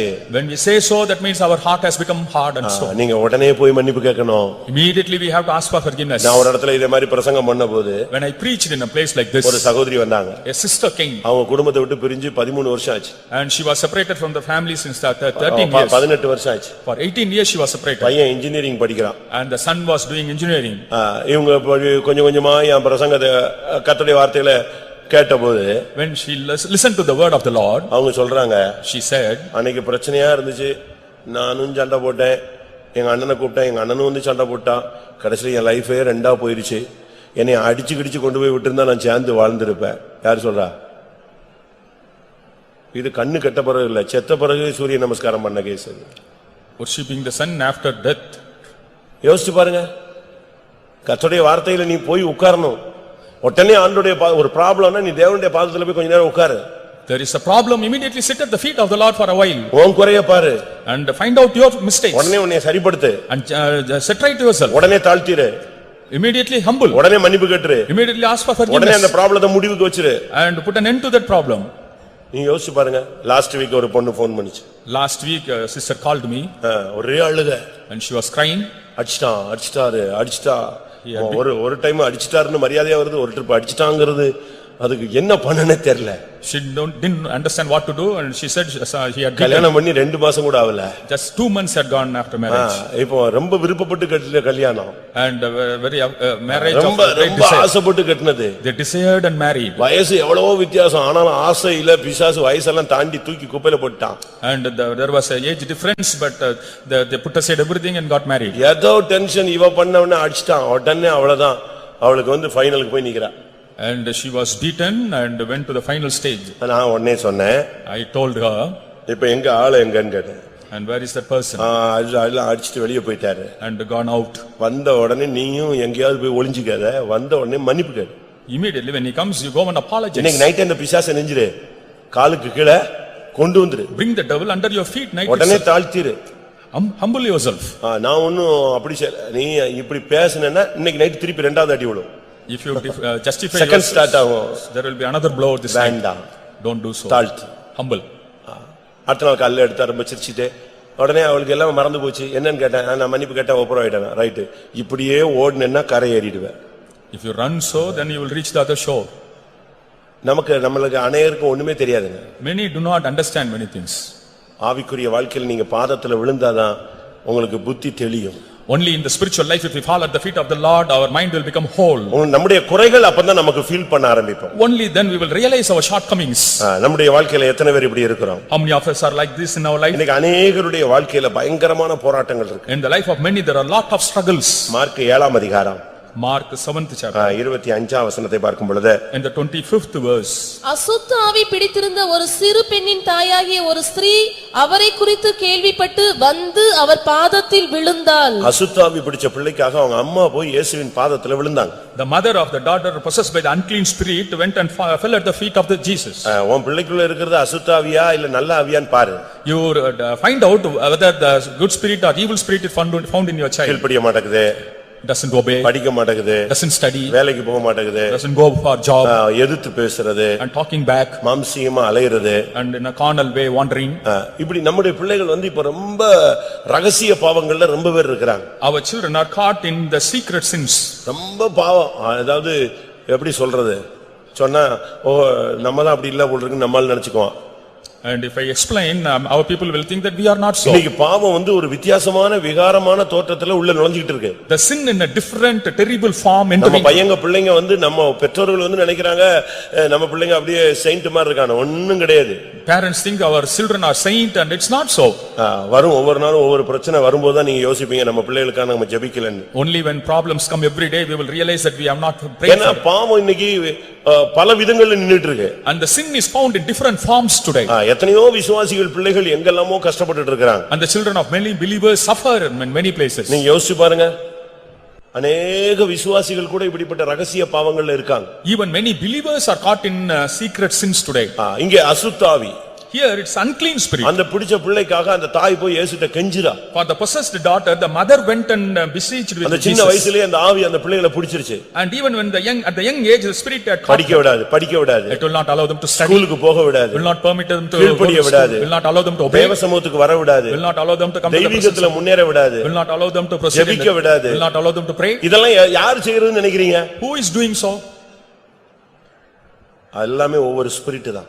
Everything is a spirit. அதனால தான் ஒரு தகப்பன்ட்ட இயேசு கேக்குறாரு மார்க் 9ஆம் அதிகாரத்துல, இது எவ்வளவு நாள் ஆச்சு இந்த பிசாசு பிடிச்சு? அவன் சொல்றான், அது சின்ன வயசுல இருந்தே அவங்களதான் இருக்கு அப்படிங்கிறான். When Jesus asked the father how long it has been there, he said that since his childhood. சின்ன வயசுல இருந்தே உள்ள வச்சுக்கிட்டு நீ அழகா ஸ்கூலுக்கு நல்லா ஃபீஸ் கட்டி படிக்க வச்சுக்கிட்டே இருக்க. And it has possessed us since the childhood, and you pay the fees and allow him to study. சின்ன வயசுல இருந்தே ஆவி உள்ள என்ன செய்யுது? ஸ்ட்ராங்கா இருக்கு. But since the childhood, the spirit is dwelling strongly. இன்னைக்கு அநேகருடைய குடும்பங்கள்ல இப்படிப்பட்ட போராட்டங்கள் இருக்கு. In many families, such struggles go on. அந்த தாய் போய் இயேசுவின் பாதத்துல விழுந்தா. That mother went and fell at the feet of ஆண்டவரே, எப்படியாய் நீ என் பிள்ளையை விடுதலை ஆக்கிருங்க Oh Lord, deliver my daughter somehow. இன்னைக்கு உங்க பிள்ளைகளுக்குள்ள இந்த ஆவிகள் இருக்கா? Do the spirits found in your children? எத்தனை வாலிப பையங்க பிள்ளைகளுக்குள்ள இந்த ஆவி இருக்கு? Or the spirits found in my children? சின்ன வயசுலயே இன்னைக்கு அநேகருக்குள்ள இந்த ஆவிகள் புகுந்து சின்ன வயசுல இருந்தே அவன் லைஃப் ஒண்ணுமில்லாம ஆக்கிட்டே வருது. And since the childhood, the spirits possess them and spoil them. இன்னைக்கு அநேகர் இப்படிப்பட்ட பாவத்துல இருக்காங்க. And many are found in such sins today. எத்தனையோ விசுவாசிகள் பிள்ளைகள் பயங்கர ரகசிய பாவத்துல இருக்காங்க. The children of many believers are found in secret sins today. இவங்களை நம்பி படிக்க வைக்க முடியல. Not able to give them education. இவங்களை நம்பி வெளிய அனுப்ப முடியல. Not able to send them out. இவங்களை நம்பி வெளிநாட்டுக்கு அனுப்ப முடியல. Not able to send them abroad. இவங்களை நம்பி வேற ஹாஸ்டல்ல கொண்டு விட முடியல. Not able to admit them in the hostel. அதனால பெற்றோர்கள் பயப்படுறாங்க. So the parents are afraid. ஒரு அம்மா சொன்னாங்க, A mother told, மெட்ராஸ் தான் போயிட்டு வந்தா அதுக்குள்ள ஹேர் ஸ்டைல மாத்திட்டாங்க. மெட்ராஸ் தான் போயிட்டு வந்தாளா? Just she went to Madras and came back. அதுக்குள்ள இவ ஹேர் ஸ்டைல ஒரே நாள்ல மாத்திட்டா. இவளை நம்பி நான் மெட்ராஸ்க்கு அனுப்புனேன்னா திருப்பி என்னென்ன ஸ்டைல்லாம் மாத்திடுவாளோ தெரியல. In a day changed her hairstyle. I do not know what she is going to do. ஒரே நாள், in single day. அது முடியெல்லாம் இந்த கம்பி மாதிரி நிக்குது. அவங்க சொல்றாங்க, அழகான ஹர்லிங் ஹேர் இப்படி ஒரே நாள்ல மெண்டல் மாதிரி மாத்திட்டு வந்திருக்கா. இப்படி கோடு கோடா நிக்குது. இதோட நம்பி நான் மெட்ராஸ் அனுப்புனா என்ன ஆகும்? இப்ப முடிய மாத்திட்டா, அடுத்து மூளைய மாத்திட்டானா? Now she has changed the hair, and if she changes the brain, ஒரே நாள், in a single day. அவங்க சொல்றாங்க, நீங்க இவ்வளவு சின்ன பிள்ளைல இவ்வளவு பார்த்தவங்க எல்லாம் கேளுங்க, இல்ல போன மாசம் இவ்வளவு பார்த்தவளை கேளுங்க. அழகான பிறப்புல இவளுக்கு நல்ல ஹர்லிங் ஹேர், நல்ல சுருண்டு இருந்துச்சு. இது எங்க போச்சோ அந்த ஃப்ரெண்ட்ஸ் எல்லாம் சேர்ந்து என்னஞ்சிருச்சே, ஒரே நாள்ல இப்படி மாத்திட்டு வந்து நிக்குது. இதை நம்பி நான் அனுப்பவே மாட்டேன். Trusting this girl, I won't send her there. உண்மைதானே? Is it not true? அதுக்காக வெளியே அனுப்பக்கூடாது அப்படிலாம் நான் சொல்லல. அனுப்பலாம், படிக்கலாம். கர்த்தருக்கு சித்தமானவன் பிரியமானவன் பாபிலோனிலும் தேவ சித்தம் செய்வான். He that is pleasing to the Lord will do the will of the Lord even in Babylon. தானியேலை கொண்டு போய் பாபிலோன்ல விட்டாலும் அவன் பிரதிஷ்டையில நிப்பான். Daniel left in Babylon will stand in his consecration. ஒரு பிள்ளை என்னைய படிக்க வைக்கணும், என்னைய படிக்க வைக்கணும், என்ன படிக்க வைக்கணும்னு கேட்டுக்கிட்டே இருந்தா. A child was very stubborn to be educated. அவங்க +2லயே படிப்பு நிப்பாட்டிட்டாங்க. And at +2 they stopped the education. வெளியே சொல்ல முடியாது. Not able to speak out. அவளுக்கு ட்ராக் சரியில்லை. அவளுடைய ட்ராக் சரியில்லை. Her track was not right. அதனால +2ஓட வீட்ல போட்டாங்க. And stopped the education. அழகான பிள்ளை, a beautiful girl, அறிவான பிள்ளை, intelligent உள்ள பிள்ளை, having நல்ல வசதி, comforts. ஆனா கூட்டத்துக்கு வருவா. She will come for the meeting.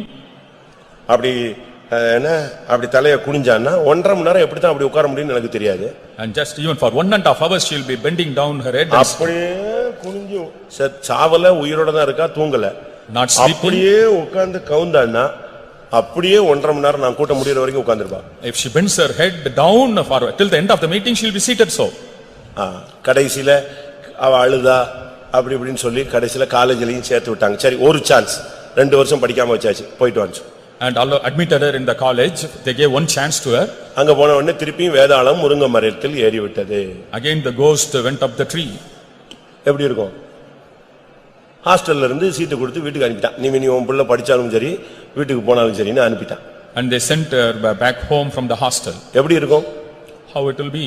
கடைசில என்கிட்ட வந்துச்சு பிரச்சனை. Finally the problem came to me. நான் ஒரு 10 நிமிஷம் அவட்ட பேசினேன். Just I spoke for 10 minutes to her. முதல்ல அவர் ரூட்லயே போனேன். I went in her own route. நீ போய்டு, இப்படியே போய்டு கடைசி வரைக்கும் சொல்லி. I told her, you go like this till the end. திருப்பி கொஞ்ச நேரம் கழிச்சு அழுதா. And afterwards she wept. திருப்பி நான் அவளை எக்ஸ்ட்ரீமா இந்த side இழுத்தேன். And then I brought her to this extreme. முதல்ல அவர் ரூட்ல மொத்தமா கயிறு அவுத்து விட்டு மொத்தமா போய் இன்னைக்கு நைட்டே நீ ஓடி போயிருன்னு சொல்லிட்டேன். I gave a long rope and told her to run away in her route. அதுக்கு பிறகு சொன்னா ஓடி போனா என்னெல்லாம் நடக்கும்னு சொன்னேன். Then I told if she would run away what would happen. அப்பதான் கண்ணு தெரிஞ்சது. Then her eyes opened. உடனே அழுதா. Started weeping. திருப்பி ஃபுல்லா லெஃப்ட்ல சுத்தமா என் சைடுல இழுத்த. And brought her to my side fully. அன்னையோட சரியாயிட்டா. Then she became all right. இன்னைக்கு படிச்சிட்டா, இன்ஜினியர் ஆயிட்டா, கல்யாணம் ஆயிட்டா, பிள்ளை பெத்துட்டா, எல்லாம் முடிஞ்சு போச்சு. Today நல்லா செட்டில் ஆயிடுச்சு. now settled well. ஆவி இது ஒரு ஆவி அது. This is a kind of a spirit. கரெக்டா இல்லன்னா ரொம்ப கஷ்டம். If it's not right it will be difficult. அதனால தான் உங்க பிள்ளைகளுக்காக பெற்றோர்கள் ஆண்டவருடைய பாதத்துல விழுங்கள். So the parents fall at the feet of the Lord for your children. ஆண்டவருடைய பாதத்துல விழுந்தினா அசுத்தாவில இருந்து உன் பிள்ளை விடுதலை ஆயிடும். If you fall at the feet of the Lord your child will be delivered from the unclean நீ spirit. சரியா ஜெபிச்சேனா உன் பிள்ளை கர்த்தருடைய பாதத்துல வந்து உட்காருவான். If you pray well your child will come and sit at the feet of the Lord. Luca 8:35. Luke 8:35. Luca 8:35. Luke 8:35. அப்பொழுது சம்பவித்ததை பார்க்கும்படி ஜனங்கள் புறப்பட்டு இயேசுவினிடத்தில் வந்து பிசாசுகள் விட்டு போன மனுஷன் வஸ்திரம் தரித்து இயேசுவின் பாதத்தருகே உட்கார்ந்து புத்தி தெளிந்திருப்பதை கண்டு பயந்தார்கள். அந்த தாய் போய் அங்க அழுதா அந்த பிள்ளைக்கு விடுதலை கிடைச்சது. அதே போல இப்ப பிசாசு பிடிச்சவன் எங்க வந்து உட்கார்ந்து இருக்கிறான்? புத்தி தெளிஞ்சு இயேசுவின் பாதத்துல வந்து அழகா உட்கார்ந்திருக்கான். வஸ்திரம் எல்லாம் போட்டு அழகா பைபிள் எடுத்து வொர்ஷிப் பண்றான். And here the possessed man is seated at the feet of Jesus and he has become all right. எத்தனை பேர் இப்படி உங்க பிள்ளைகளுக்காக இயேசுவின் பாதத்துல விழ போறீங்க? How many of you are going to fall at the feet of the நீ உன் பிள்ளைக்காக இயேசுவின் பாதத்துல விழுந்தா உன் பிள்ளை இயேசுவின் பாதத்துல வந்து உட்காருவான். If you fall at the feet of Jesus for the sake of your child will come and sit. நீங்க அந்த பிள்ளைகளுக்காக ஃபீஸ் கட்டுறீங்க, லட்சக்கணக்கில் ஃபீஸ் கட்டுறீங்க, அழகான Dress வாங்கி தரீங்க, அருமையான வண்டி வாங்கி தரீங்க, என்னெல்லாமோ செஞ்சு கொடுக்குறீங்க. அந்த பிள்ளைகளுக்காக கொஞ்ச நேரம் இயேசுவின் பாதத்துல உன்னால உட்கார முடியுதா? You do many things for your child but are you able to sit at the feet of Jesus for a while for the sake of the child? Luca 8:41. Luke 8:41. மரண அவஸ்தை. And the pain of death. அப்பொழுது ஜெபாலய தலைவனாகிய யவீரு என்னும் பேருள்ள ஒருவன் வந்து இயேசுவின் பாதத்தில் விழுந்து 12 வயதுள்ள தன்னுடைய ஒரே குமாரத்தை மரண அவஸ்தையா இருக்கிறபடியால் அந்த ஜெயரஸ் அதாவது யவீரு கர்த்தர் என் வெளிச்சம் என்ற அர்த்தமுடைய அந்த பேருள்ள அந்த ஜெப ஆலய தலைவன் ஆண்டவருடைய பாதத்துல போய் 12 வயசு பிள்ளைக்காக விழுந்தான். The ruler of the synagogue with the name Jairus meaning and he fell at the feet of Jesus for the sake of his daughter. தான் பிள்ளைக்காக அந்த தகப்பன் போய் அவன் பெரிய ஆள் தான், ஆனா பிரேயர் வாரியர் பிரேயர் லீடர், அவன் சினகாகுடைய தலைவரே அவன் தான். ஆனா இயேசுவின் பாதத்துல விழுந்து கதறினான். He is the ruler of the synagogue and the prayer warrior. He fell at the feet of Jesus and wept. ஒன்று நீ கர்த்தருடைய பாதத்தில் உட்கார்ந்தால் விழுந்தால் எல்லா வல்லமையும் உன் காலுக்குள்ள வந்து விழும். If you sit or fall at the feet of the Lord all the powers will come and fall at your feet. நீ ஆண்டவருடைய பாதத்துல விழுந்தால் if you fall at the feet of the Lord வசனத்தை கேட்டா உன் வாழ்க்கை மாறும். if you listen to the word your life will change. அடுத்ததாக next நீ ஆண்டவருடைய பாதத்துல விழுந்தா உன் வாழ்க்கையில நீ உணர்வடையப்படுவாய். if you fall at the feet of the Lord you will realize in your life. நீ கர்த்தருடைய பாதத்துல விழுந்தால் if you fall at the feet of the Lord அசுத்தாவி பிடிச்ச உன்னுடைய சந்ததி சரியாகும். your generation possessed of unclean spirit will become right. மரண அவஸ்தையில இருக்கிற உன் பிள்ளை விடுவிக்கப்படும். your child in the deathbed will be delivered. மத்தேயு 15:30 பார்க்கும் பொழுது in Matthew 15:30 மத்தேயு 15:30 Matthew அப்பொழுது சப்பாணிகள் குருடர் ஊமையர் ஊனர் முதலிய அநேகரை திரளான ஜனங்கள் கூட்டிக் கொண்டு இயேசுவினிடத்தில் வந்து அவர்களை அவர் பாதத்தில் வைத்தார்கள். அவர்களை அவர் சொஸ்தப்படுத்தினார். அவர்களை அவர் பாதத்தில் வைத்தார்கள். they kept them at his feet. உன் வியாதி சுகமாகணும், உன் பிள்ளைகளுடைய வியாதி சுகமாகணும்னா கர்த்தருடைய பாதத்துல கொஞ்ச நேரம் விழுந்து கிடங்க. if your sickness or the sickness of our children should be healed you fall at the feet of the Lord. கர்த்தர் உன் வியாதி நேரத்துல உன்கிட்ட பேசலன்னா வேற எந்த நேரத்துல உன்கிட்ட பேச போறாரு? if the Lord doesn't speak to you at the time of sickness then what at what அவர்ட்ட time பேசும். அவர் சொல்லுவார் நான் உன்னை குணமாக்குவேன். you speak he will say I will heal you. எசேக்கியா படுத்து கிடக்குறான். Ezekiel was lying அவனுக்கு ராஜ பிளவை, and he was sawing a boil. அவன் செத்துருவான்னு முடிவாயிடுச்சு. it was decided that he would die. ஒரு கடைசி நிமிடத்துக்கு அவன் வந்துட்டான். he had come to the last moment. கர்த்தரே வந்து சொல்லிட்டாரு நீ செத்துருவேன்னு. Lord himself had told that he would die. அழுகுறான், he wept, கதறான். he cried. இப்ப கர்த்தர்ட்ட இருந்து ஒரு பதில் வருது. now received an answer from the Lord. நான் உன்னை குணமாக்குவேன். I will heal you. நீ மூணாம் நாளில் தேவனுடைய ஆலயத்துக்கு வருவாய். on the third day you will come to the house of the Lord. எவ்வளவு தெளிவான ஒரு வார்த்தையை வாங்கிட்டு அவன் உட்கார்ந்து இருக்கிறான். how clearly he had received the message and seen. நீங்க வியாதி நேரத்துல அப்படி ஒரு வார்த்தை உங்களுக்கு கிடைக்குமா? and can you receive such a word when you are sick? வெள்ளிக்கிழமை சுகம் இல்ல, உனக்கு நீ இந்த வாரம் ஞாயிற்றுக்கிழமை என்னை மகிமைப்படுத்துவாய் அப்படின்னா என்ன இருக்கும்? அதானே சாட்சி. Friday you fall ill and the word comes that you will be healed on Sunday. That is testimony. நீ சாக போற டயத்துல கர்த்தர் உன்கிட்ட பேசுறாரு, நீ வியாதியில கிடக்குற உன்கிட்ட பேசுறாரு, கைவிடப்பட்ட நிலவரத்தில் இருக்கும்போது கர்த்தர் உனக்கு கை கொடுக்கிறாரு. ஒரு தரிசனம், ஒரு வெளிப்படுத்தல், தேவனுடைய சத்தம், ஒரு வெளிச்சம் உனக்கு கிடைத்து உன் வாழ்க்கை உடனே புரட்டப்படுது. அதுக்கு தானே சண்டே சர்வீஸ் சாட்சி. And at the deathbed the Lord speaks to you and helps you when you are in trouble, and then the word comes. That is why on Sunday you have to testify. நீ யோசிச்சு பாருங்க, நம்முடைய வாழ்க்கையில நம்முடைய தேவனிடத்திலிருந்து நமக்கு ஆண்டுடைய பாதத்தில் இருந்தா உன் வியாதி சுகமாகணுமே. And if you are at the feet of the Lord, our sickness should be healed. நான் உன்னை குணமாக்குவேன், I will heal thee. நான் உன்னை எழுப்புவேன், I will raise thee. நான் உனக்கு அற்புதம் செய்வேன். I will do wonders to you. ஒரு வசனம் உனக்கு கிடைக்கும். You will receive a word. சாவுக்கு எதுவான உன் சரீரம் அபிஷேகத்தினால் உயிர்ப்பிக்கப்படணும். Your mortal body should be quickened by the anointing. Pastor டியூ அவர்கள் பிரதரா இருக்கும்போது When Pastor T.U. was a brother, 4 மணி ஜெபத்துக்கு கூட போக முடியாத அளவுல week. he was so weak, not able to go even for the 4 o'clock prayer. போக முடியாது, Couldn't go. சபை ஊழியம் கிடையாது. And no ministry of the church. இவர் ஆயத்தப்படுத்திட்டே இருக்கார். He was preparing himself. நம்ம நாளைக்கு செத்துருவோம், இன்னைக்கு செத்துருவோம், நம்ம எங்க போனோம்? பரிசுத்தமாய் பரலோகத்துக்கு போகணும். இதான் ரெடி பண்ணிட்டே இருக்கார். And his thing was, I would die tomorrow or so, then I have to be sanctified and go to heaven. இப்போ என்ன பண்றது? What to do then? இப்போ எப்படியாவது பரலோகத்துக்கு போகணும். Somehow he has to go to heaven. அது தன்னை ஆயத்தப்படுத்துறார். So he is preparing himself for that. ஒரு நாள் 4 மணி ஜெபத்துக்கு அவர் போக முடியாம படுத்து கட்டில கிடக்கும்போது, When he was in the bed, not able to go to 4 o'clock அங்க prayer, பிரேசிங் நடக்குது. praising was going on. இங்க இவரு படுத்துக்கிட்டே ஆவியில் நிரம்பிக்கிட்டே இருக்கார். He was getting filled in spirit lying on the bed. திடீர்னு பார்த்தா இவருக்கு உள்ள இருந்து ஒரு கருப்பு உருவம் வெளியே வந்து அப்படி நின்னுச்சு. Suddenly a black form came out of him and stood before இவர் him. இப்படி பார்த்துக்கிட்டே இருந்தாரு. Just he was noticing that. இது எங்க இருந்து வருது? From where it came? இவருக்கு உள்ள இருந்தா வந்து நிக்குது. Only from inside of him. இது என்னது வித்தியாசமா இருக்குன்னு இப்படி பாக்குறாரு. And it's a different thing. மேல இருந்து ஒரு சத்தம். From above there was a voice. இதுதான் உனக்குள்ள இருந்த சுகர் ஆவி அப்படின்னு sound. This is the spirit of sugar which was in you. எனக்குள்ள இருந்த சுகர் ஆவியா? சுகர் ஆவி வந்து சுகர் வந்து நான் பரலோகத்துக்கு போகணும்னு நினைச்சிட்டு இருக்கேன். இது ஸ்பிரிட்டா? உடனே ஆவியில் நிறைஞ்சு குதிச்சிட்டாரு அபிஷேகத்துல. Immediately he leaped in anointing. And நம்புறீங்களா? do you believe this? சாகர வரைக்கும் அவருக்கு சுகர் கிடையாது, அதோட போனதுதான். ஓடி அந்த அவர் சொல்றாரு, அந்த ஸ்பிரிட் அப்படியே ஃபெய்த்தை விட்டு வெளியே போய் எதிர சீக்கியருடைய குருத்துவார வழியா அப்படி கிராஸ் ஆகி மனுஷன் மாதிரியே போயிடுச்சு. As a human being left him and entered into Sikh's good இன்னைக்கு word. இப்ப ஜெபிச்சீங்கன்னா இங்க இருக்கிற சுகர் ஆவியில இப்படி ஓடி போய் அந்த சுடுகாட்டு வழியா அப்படி போயிடும். If you pray today, the spirit of sugar will go into the crematorium. உனக்குள்ள இருக்கிற இந்த வியாதி ஆவி எல்லாம் பிணியாளிகள் எல்லாம் கர்த்தருடைய பாதத்துல வந்துட்டா அந்த பிணிக்கு பின்னால இருக்கிற ஆவி எல்லாம் என்ன செய்யும்? இப்போ வெளியே போயிடும். And the sick, போயிடுமா? அதான் உண்மை. that is the truth.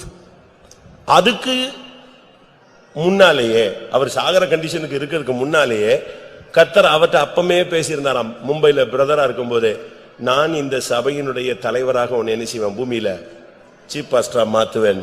அதுக்கு பிறகுதான் சுகர் வந்து சாக போற மாதிரி இருந்து செத்துருவார்னு சொல்ல பிறகு இந்த ஆவி போய் சுகமாயி அற்புதமான ஒரு விடுதலை. Even when he had been in Mumbai, the Lord had spoken that he would become the chief pastor. But after that only the spirit had possessed him, but now he was healed அப்ப afterwards. எல்லாரும் சொன்னாங்களா, Then all told, sugar போயிடுச்சுன்னா நீ test பண்ணி பாரு, இயேசு உன்னை குணமாக்கிட்டாரா இல்லையான்னு பாரு. you test whether the sugar had gone, and Jesus இவர் said, சொன்னாராம், ஏப்பா கர்த்தர் சுகத்தை கொடுத்ததே பெரிய அதிசயம், இதுல வேற நான் அவரை பரீட்சை பார்க்க சொல்றேன், வேலையை பாருங்க. God நம்ம ஆளுங்க அப்படி இல்ல, டெய்லி வச்சிருக்கோம். வச்சிருக்கீங்களா சுகர் டெஸ்ட்? சொல்லுங்க. every day they will test their sugar level. 400 தாண்டி விட்டதுன்னா அன்னைக்கு முழுசும் இவன் பேய் அறிஞ்ச மாதிரியே இருக்கான். சோத்ரப் சோத்ரப் சோத்ரப் சோத்ரப் சோத்ரப். உடனே இன்னைக்கு என்னெல்லாம் பண்ணலாம்? சாப்பிடாம இருக்கலாமா? சாப்பிடாம இருக்க முடியாது, ஏறிடும். உடனே சப்பாத்திக்கு போ, எங்கெங்க போகணுமோ அங்கெல்லாம் போயிட்டு வந்து. If it crosses 400, they won't even eat and they will be worried. அப்ப இவர்ட்ட எல்லாரும் சொன்னாங்க, நீ செக் பண்ணு. You check your sugar level. அப்ப அவரு சொன்னாரு, நான் செக் பண்ண மாட்டேன். He said, I won't. ஒரு within a month, Within a month, சென்னையில இருந்து ஒரு phone, phone call from Chennai. Transfer to அமெரிக்காவோ ஏதோ ஒரு நாடு, வெளிநாட்டுக்கு நீ உன்னை அனுப்புறோம், நீ எல்லாம் ரெடி பண்ணு, மெடிக்கல் செக்அப் பண்ணு. And you are transferred to America and you இப்ப மெடிக்கல் செக்அப் பண்ணாதான் அங்க போக முடியும். and he has undergo medical checkup. Medical checkup பண்ணா சுகரே இல்ல. In medical checkup no sugar. அதுதான் போயிருச்ச குருத்வாரா வழியா, திருப்பி எப்படி வரும்? The spirit had gone through Gurudwara. குமாரன் விடுதலையாக்கினால் மெய்யான விடுதலை. If the son delivers the truth. இன்னைக்கு கர்த்தருடைய பாதத்துல உட்கார்ந்தினா அசுத்தாவி போகும். இன்னைக்கு நீ கர்த்தருடைய பாதத்துல விழுந்தினா உனக்கு வியாதி சுகமாகும். இன்னைக்கு கர்த்தருடைய பாதத்துல விழுந்தினா உன் குறைகள் எல்லாம் வெளிப்படும். இன்னைக்கு கர்த்தருடைய பாதத்துல விழுந்தினா உனக்குரிய வார்த்தை வரும். If you sit at the feet of the Lord, all your sickness will be healed and you will have the word of God. கர்த்தருடைய பாதத்துல விழுந்தாதான் உனக்கு நன்றி உணர்வு வரும். Only if you fall at the feet of the Lord, there will be a sense of gratitude in you. யோவான் 12ஆம் அதிகாரம் John 12th chapter, 3ஆம் வசனம். 3rd verse. தன்னுடைய சகோதரனை எழுப்பினதற்காக மரியாள் நன்றி உணர்வோடு இயேசுவின் பாதத்துல வந்து அந்த நலதம் என்கிறதான அந்த தைலத்தை உடைத்து ஊற்றி விட்டாள். அப்பொழுது மரியாள் வெளியேற பெற்ற களங்கமில்லாத நலதம் என்னும் தைலத்தில் ஒரு ராத்தல் கொண்டு வந்து அதை இயேசுவின் பாதங்களில் பூசி தன் தலைமயிரால் அவருடைய பாதங்களை துடைத்தாள். எப்படி இருக்கும்? அந்த வீடு முழுவதும் பரிமள தைலம் நிரம்பிருச்சு. நீங்க யோசிச்சு பாருங்க, செத்து போன தன்னுடைய சகோதரனை எழுப்புனதுக்கு அவ யார் பாதத்துல வந்து விழுந்தா? நம்ம ஆளுங்க காரியம் ஆகிற வரைக்கும் காலில் விழுவாங்க, கழுத காலில் கூட விழுவான். Our people, even for the things to be granted, even they will fall at the feet of தமிழ்ல Ash. சொல்லுவாங்க, தமிழ்ல ஒரு பழமொழி சொல்லுவாங்க, காரியம் ஆகணும்னா யார் காலில் விழுவான்? கழுதையினுடைய காலில் கூட விழுந்து ஐயோ நீதான் நித்திய கல்யாணிமா. To get the things done, even they will fall at the feet of the ass. ஆனா But காரியம் ஆயிருச்சுன்னா ஃபெய்த்தம் பக்கம் கூட வர மாட்டான். when the matter is done, they won't come this side of the faith home at all. இன்னைக்கு நன்றி உணர்வு ஜனங்களுக்கு ரொம்ப குறைவு. Sense of gratitude is very low among ஒருத்தர் பரலோகத்துக்கு போனாராம். A person went to the heaven. அங்க ஃபர்ஸ்ட் செக்ஷன் பயங்கர பிஸியா இருக்கு. The first section was very busy there. என்ன பிஸி? How busy? இங்க இருந்து ஜெப விண்ணப்பம் விழுந்துகிட்டே இருக்கு. எனக்கு அத கார் வாங்கி தந்துருங்க, வீடு வாங்கி தந்துருங்க, எனக்கு ரோடு வாங்கி தந்துருங்க. அது பாட்டுக்கு விழுந்துகிட்டே இருக்கு. பயங்கர பிஸியா இருக்கு. தேவதூதர்கள் வாங்குறாங்க, அதுக்கு பதில் போய்கிட்டே இருக்கு. Prayer petitions were going and the angels were receiving, sending replies. இப்படி ஒவ்வொரு செக்ஷனா போனாங்க. They went visited many sections like ஒரு that. செக்ஷனுக்கு போனா In one section, அங்க ஒரு தூதன் மட்டும் பேசாம உட்கார்ந்திருக்கான். quietly an angel was sitting. எப்பமோ வந்து ஒன்னு விழும். Very rarely something comes. அவ்வளவுதான். That's all. இத போன ஆளுக்கு ஒண்ணும் புரியல. ஐயா அங்க கோடிக்கணக்கான பேர் பிஸியா பரபரப்பா எங்கிட்டு இருந்தாங்க, இங்க ஒரு ஆள் உட்கார்ந்திருக்காரு, ஒண்ணுமே இல்ல. எப்பமோ ஒண்ணு வந்து பொத்து பொத்துன்னு விழுது. இதுதான் நன்றி செலுத்தும் பெட்டி. பூலோகத்துல எல்லாத்தையும் வாங்கிக்கிட்டவன், அதுல எவனோ ஒருத்தன், அந்த 10 குஷ்டரோகியில ஒருத்தன் நன்றி செலுத்த வந்த மாதிரி ஒரு ஆளு எது செலுத்துறா? Thank God. அவ்வளவுதான், அதுவும் முடிஞ்சு போச்சு. That was a thanks receiving section and very rarely at least one person sends the thanks there. அவ்வளவுதான். That's all. நன்றி செலுத்துறது இன்னைக்கு பெந்தேகோஸ்தே வாழ்க்கையில குறைஞ்சிருக்கு. And offering gratitude is reduced. அதனாலதான் நம்ம மறுபடியும் எதையும் பெற்றுக்கொள்ள முடியாமல் தவிக்கிறோம். That's why we are not able to receive more from the Lord. நீங்கள் ஸ்தோத்திரிக்க கடனாளிகளாக இருக்கிறீர்கள். And we are debtors to praise God. நீ அந்த ஸ்தோத்திரம் என்கிற கடனை செலுத்த. இப்ப ஒரு பேங்க்ல நீங்க வாங்கின கடனை அடைச்சாதான் உங்களை நம்பி என்ன செய்வான்? அடுத்த பேங்க் அடுத்த கடனை கொடுப்பான். Only if you repay the debts, they will give you more loans. நீ அதை அடைக்காம இன்னொரு பேங்க்ல போனீங்கன்னா கம்ப்யூட்டர்ஸ்ல வச்சிருக்கான், நீ அங்க வாங்கின கடனையே அடைக்காதவன் இங்கேயே வந்த வெளியே போன்னு சொல்லுவான். And if you don't repay the loan from one bank and if you go to another bank, they will see in the computer and send you back. அப்ப அதுபோல நீ கர்த்தருக்கு நீ பெற்றுக்கொண்டதுக்கு நீ நன்றி செலுத்திட்டியா? For what you have received, have you given thanks to God? மரியாள் தன்னுடைய சகோதரன் இழந்து போய் அனாதையா நின்ற பொழுது இயேசு வந்து எழுப்பினார்னு உடனே அப்படியே இயேசுவின் பாதத்துல வந்து அந்த ஒரு ராத்தல் தைலத்தை அப்படியே ஊத்தியடா, உடைச்சு ஊத்தியாச்சு. When Mary came to know that Jesus had quickened back Lazarus to life, immediately she came and poured the ointment at his feet. அது ₹1 இல்ல, ₹1 இல்ல. Not for 1 or 2 rupees worth. ஒரு துட்டுக்கு சமானமான 2 காசு கிடையாது. Not of worth of 2. அவ செலவழிச்சது எவ்வளவு? யோசேப்பின் rate என்ன? 20 வெள்ளிக்காசு. இயேசுவின் ரேட் என்ன? 30 வெள்ளிக்காசு. இவ உடைச்சு ஊத்துனது காசு என்ன? 300 வெள்ளிக்காசு. And 300 silver. அப்படியே தூக்கி அடிச்சு உடைச்சு ஊத்திட்டா. அதுக்குள்ள நம்மால் வந்துட்டான். யாரு? யூதாஸ் வந்துட்டான். ஐயோ வேஸ்ட் பண்ணிட்டீங்களே சிஸ்டர், இப்படி உடைச்சு ஊத்திட்டீங்க. இது வித்து இருந்தா ஒரு 300 ஆர்ஃபனேஜ் நடத்தி இருக்கலாமே, ஏழைகளுக்கு கொடுத்திருக்கலாமே.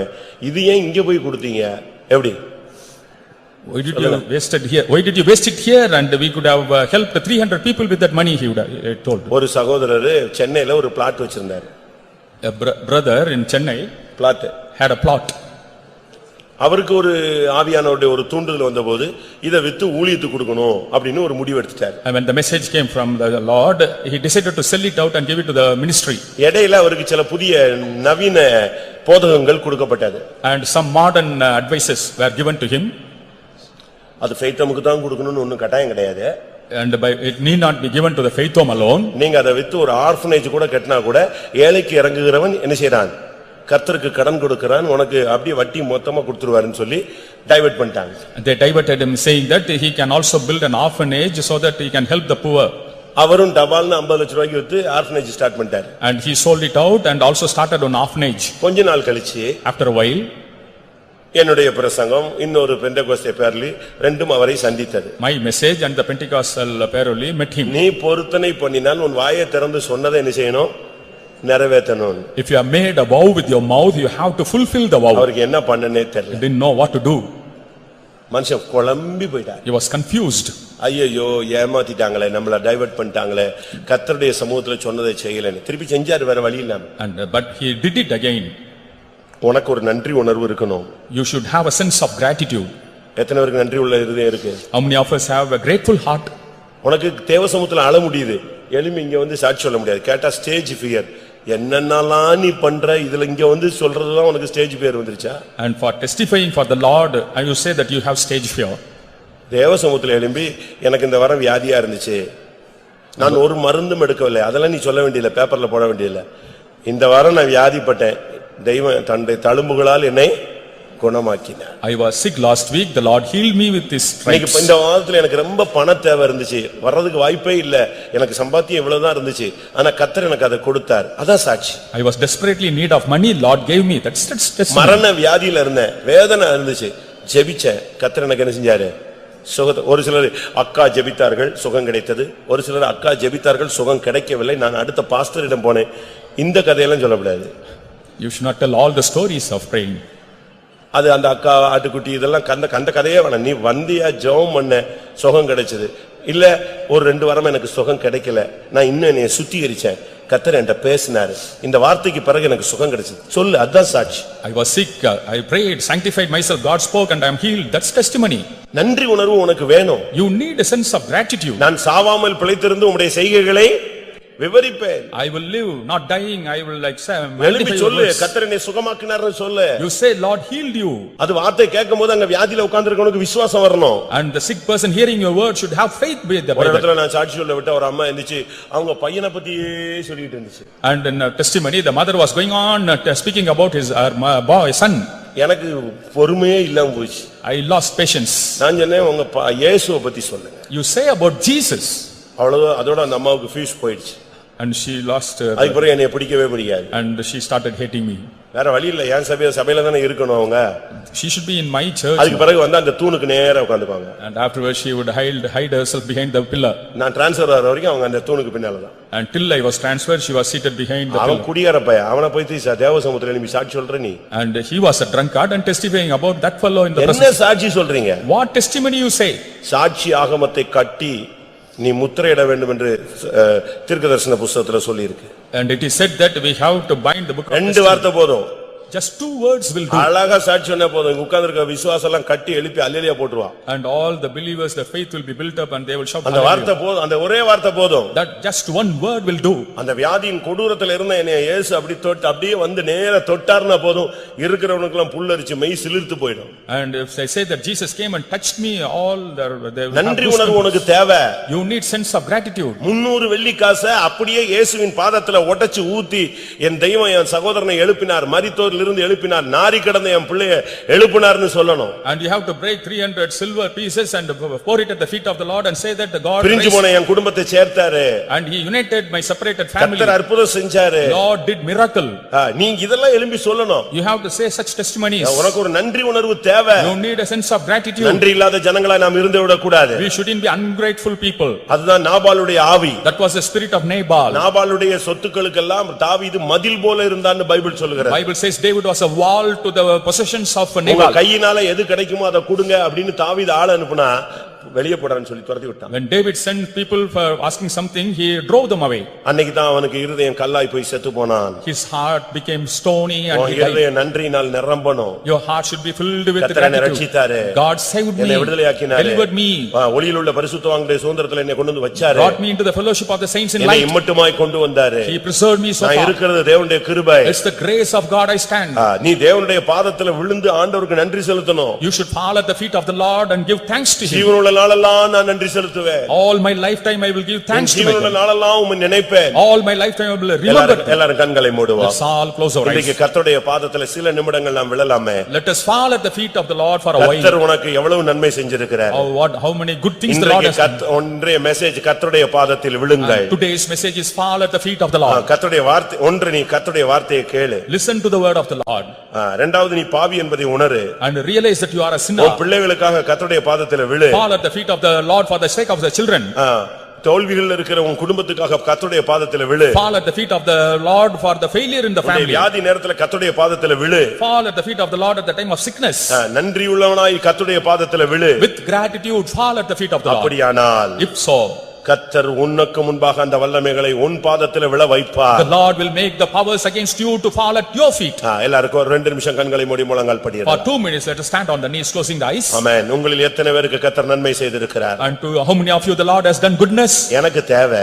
What I need இன்னைக்கு is, ஒரு வசனம் உனக்கு தேவை. you need one word. கர்த்தருடைய வார்த்தை உனக்கு வேணும். The word of the Lord you need. கர்த்தருடைய பாதத்துல கர்த்தருடைய வார்த்தையை கேட்க ஆசையாய் உட்காருங்க. You should be desirous to listen to the word of the Lord.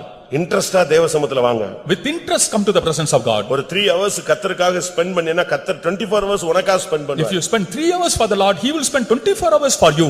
இரவும் பகலும் உன்னை உறங்காமலும் தூங்காமலும் காக்கிற தேவனுக்கு முன்பாக 3 மணி நேரம் கர்த்தருடைய பாதத்துல விழுந்து கிடக்க முடியாதா? Before God, without sleeping and slumbering, protecting you, can't you fall at his feet for just 3 ஆண்டவர் hours? சொல்றாரு, என் ஜனத்தை என் பாதத்துல வரச் சொல்லு.